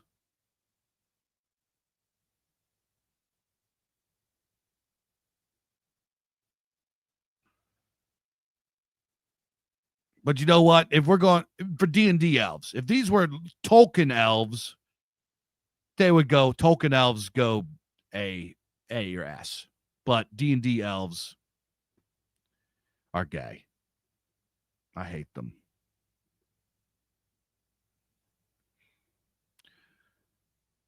We're taking half elves. Get the fuck out.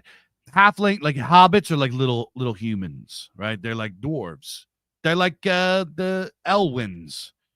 Like I can't genocide Willow. I love Willow. Willow's my boy, right? Willow's my boy. I'm not trying to marry into Willow's family. Like what do we how are we gonna how does it even work? Like what are we the mechanics of that? You got some sort of fetish at this point. If you're trying to get with them, you know what I mean? So it's not, or you're some sort of like really evil, terrible, you're some sort of terrible guy. Yeah. Yeah. I like this list. What do you guys think? What do you guys think?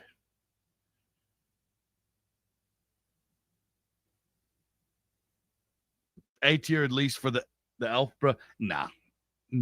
You're the one that made me change my mind and change my whole list.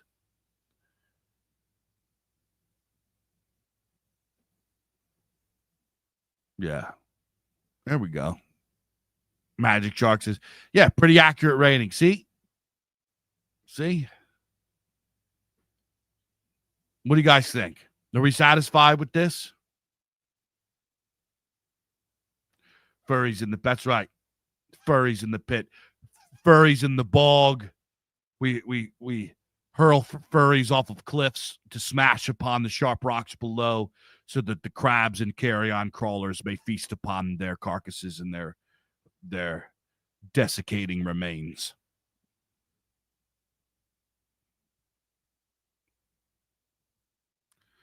Yeah, Shadow by Sue says mostly accurate, but mistakes were made. False. I didn't make any mistakes. I was right about it. I'm right about everything right now. I'm right about everything. Humans are S tier. Halflings, we got the hobbits are our bros. It's A. Gnomes are they're like magic. They're like magic halflings, right? So we gotta, we'll be cool with them. Half elves are a tragedy. We feel bad for the half elves, right?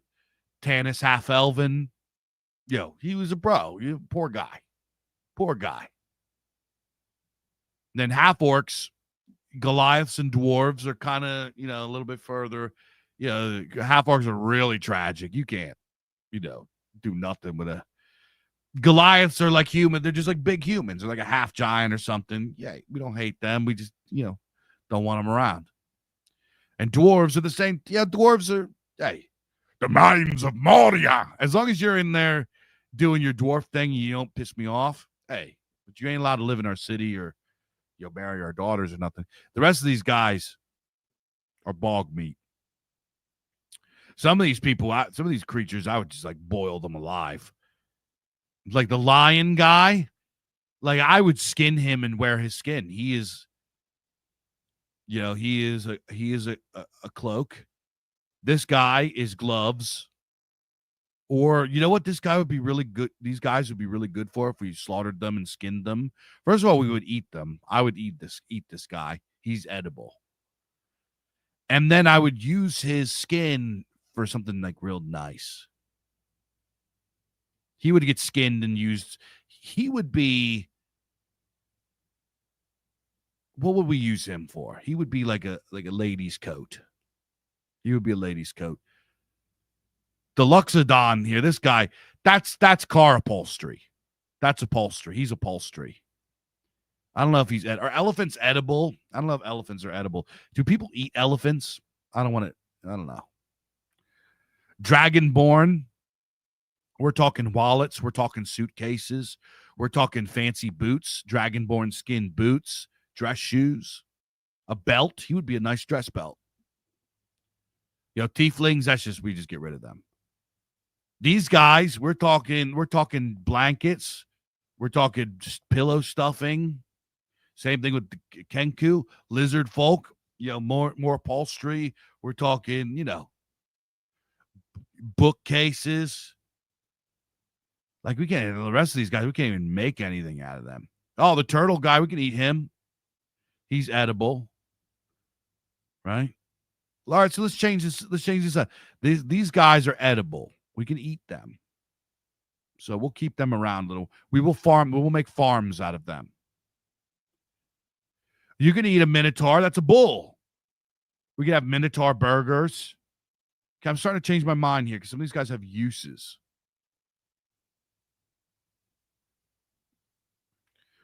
Yeah, like the Arco, he lays eggs. We can have omelets out of his kids. We can eat his kids. His kids are eggs. We could break them open and make omelets. We could use them for various cakes and pastries.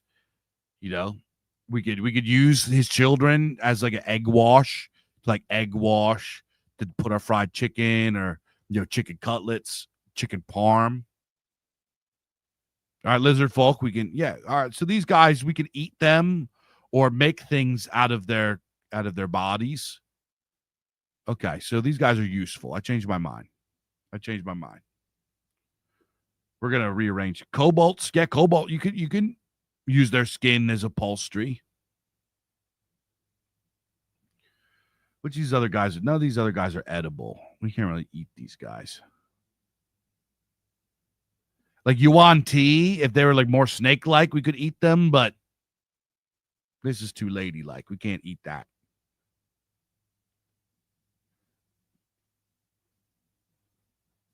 Yeah. Okay. So fairies could make good slaves. They could make good slaves. Okay, so let's move up anybody that's edible or good slave. Goblins, I don't want to move up goblins. I'm just still very racist against them.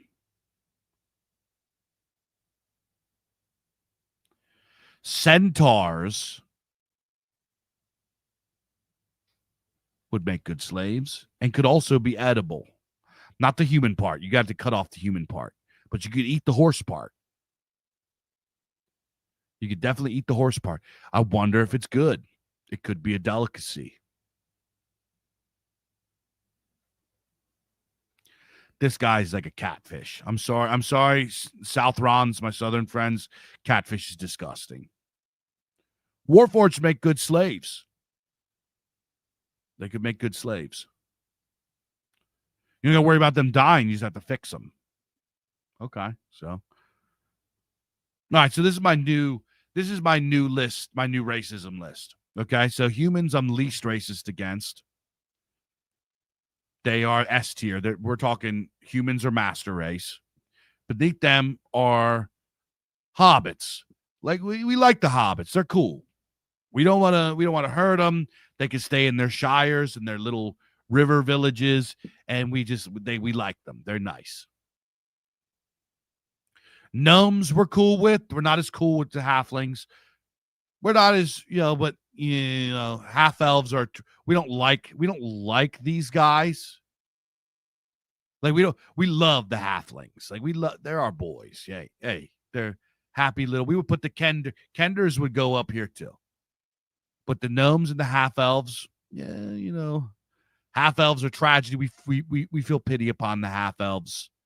We are merciful to them. Because they didn't choose to be like that. Their scumbag parents did it. And then gnomes, They could make things for us. Everybody down here is either a good slave stock, or edible, and or they could be used to make things. They're resources. Their bodies are manufacturing goods or ingredients, or building supplies.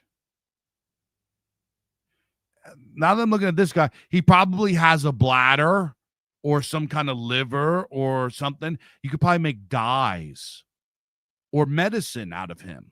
He's probably got something good in him that's to be made into something. That's what I'm saying.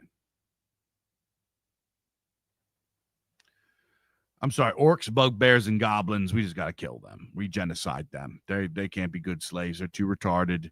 They're not docile. They're very violent. They're stinky. We don't want them.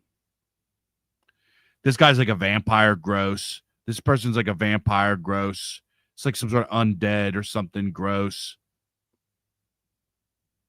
Yeah, so that's my list. What do you think about my updated list?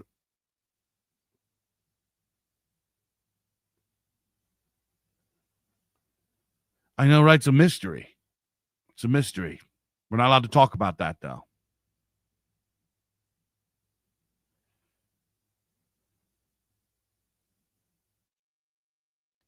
Cobalt sauces. I don't think cobalts are edible. I don't think they're edible. This is lawful evil right here. Yeah.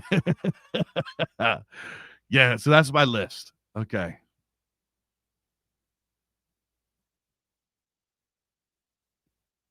Being daywalkers, vampire hunter, D-Ray. Yeah, but then you're gonna have a bunch of like fat chicks that think that they're like hot and want to like get with them, like that the guy from Typo Negative, right? We don't want him going around knocking up all the fat chicks. We don't want single mom fat chicks, fat goth chicks having quadroon vampire babies. That ain't it. That ain't it. Warforged are like golem clockwork magic machines. They're really stupid. They're really a dumb thing. But they would make good slaves because you could like magically program them to be slaves and they never break down. Yeah. Okay. Yeah, there we go. The Minotaur could make great drinking horns. Excellent. I bet Minotaurs are edible. I bet they're edible.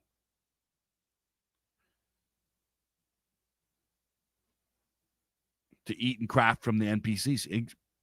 Dude, we're breaking new ground here. We're breaking new ground. All right, guys, that's gonna be it for me. Here we got some good D&D racism, and tomorrow we'll open up and we'll do 70s horror movies rankings, and Minotaurs are not half human. Yeah, in the story, it's like a human baby, but after however many generations of Minotaurs have been going on in D&D to make Minotaurs a thing. You know what I mean? It's like you could eat a monkey, except this isn't a monkey. This is a cow. This is a big, upright cow.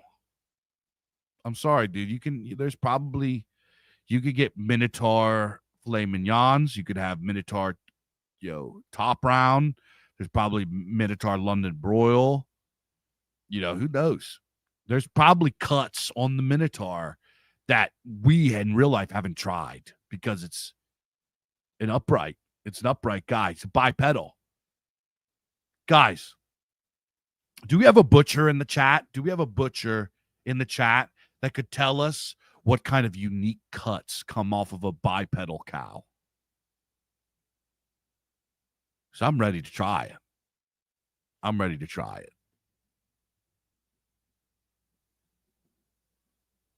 it. Sounds like D&D has played Smoky Backroom in Chinatown. Yeah. This is like what are they called? What are the Chinese gangsters called? This is Triad D&D. Yeah. I roll to eat. I roll to eat a minotaur.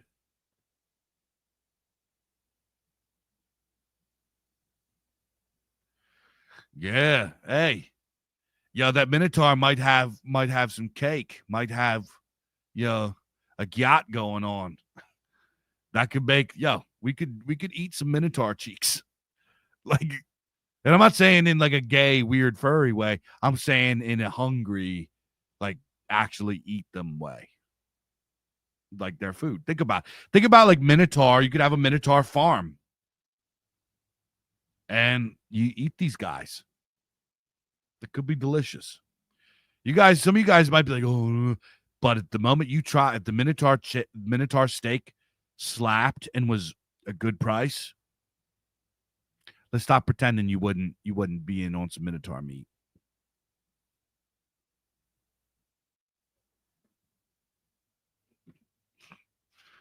So I'm saying,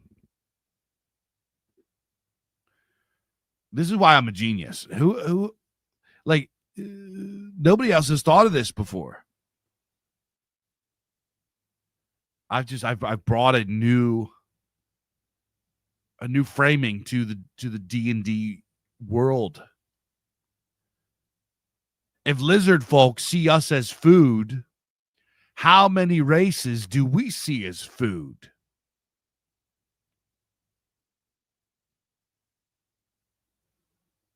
You're telling me this little rabbit guy, you wouldn't eat him? Forget about it. One of the biggest problems with rabbit is there's not enough meat on him. This guy's probably like 3-4 feet tall. You could put a lot of stuffing in him. Imagine, dude, his leg or one of his his arm would be like twice the size of one of them turkey legs at the Renaissance Fair. You could imagine that deep fried. You bread it and deep fry it. Some gravy on there. Stuff his chest cavity with stuffing, filling. Hey. That'd be so good. Next with some Arakoa eggs. Arakoa omelet. Hey. Popeye's Arakoa spicy chicken sandwich. Spicy Arakoa sandwich. That's all I'm saying. Chick-fil-A. Chick-fil-A would be in business. We would be in business. I would be in business because I would be the first to do it. D&D cookbook. Yeah. Let's do it. Let's go. All right, that's gonna be it for me, guys. Buy books, sub. You guys know what I'm at. Sub and hey, whatever the things. I'm going. I'm starving. Talking about this has made me very hungry, and I didn't have much to eat today, so I'm like literally talking about. This is why I spent the last 20 minutes talking about eating these guys. So. Yeah. All right, that's it. Hails and blessings, Gavin. I love you guys. I'll see you guys tomorrow.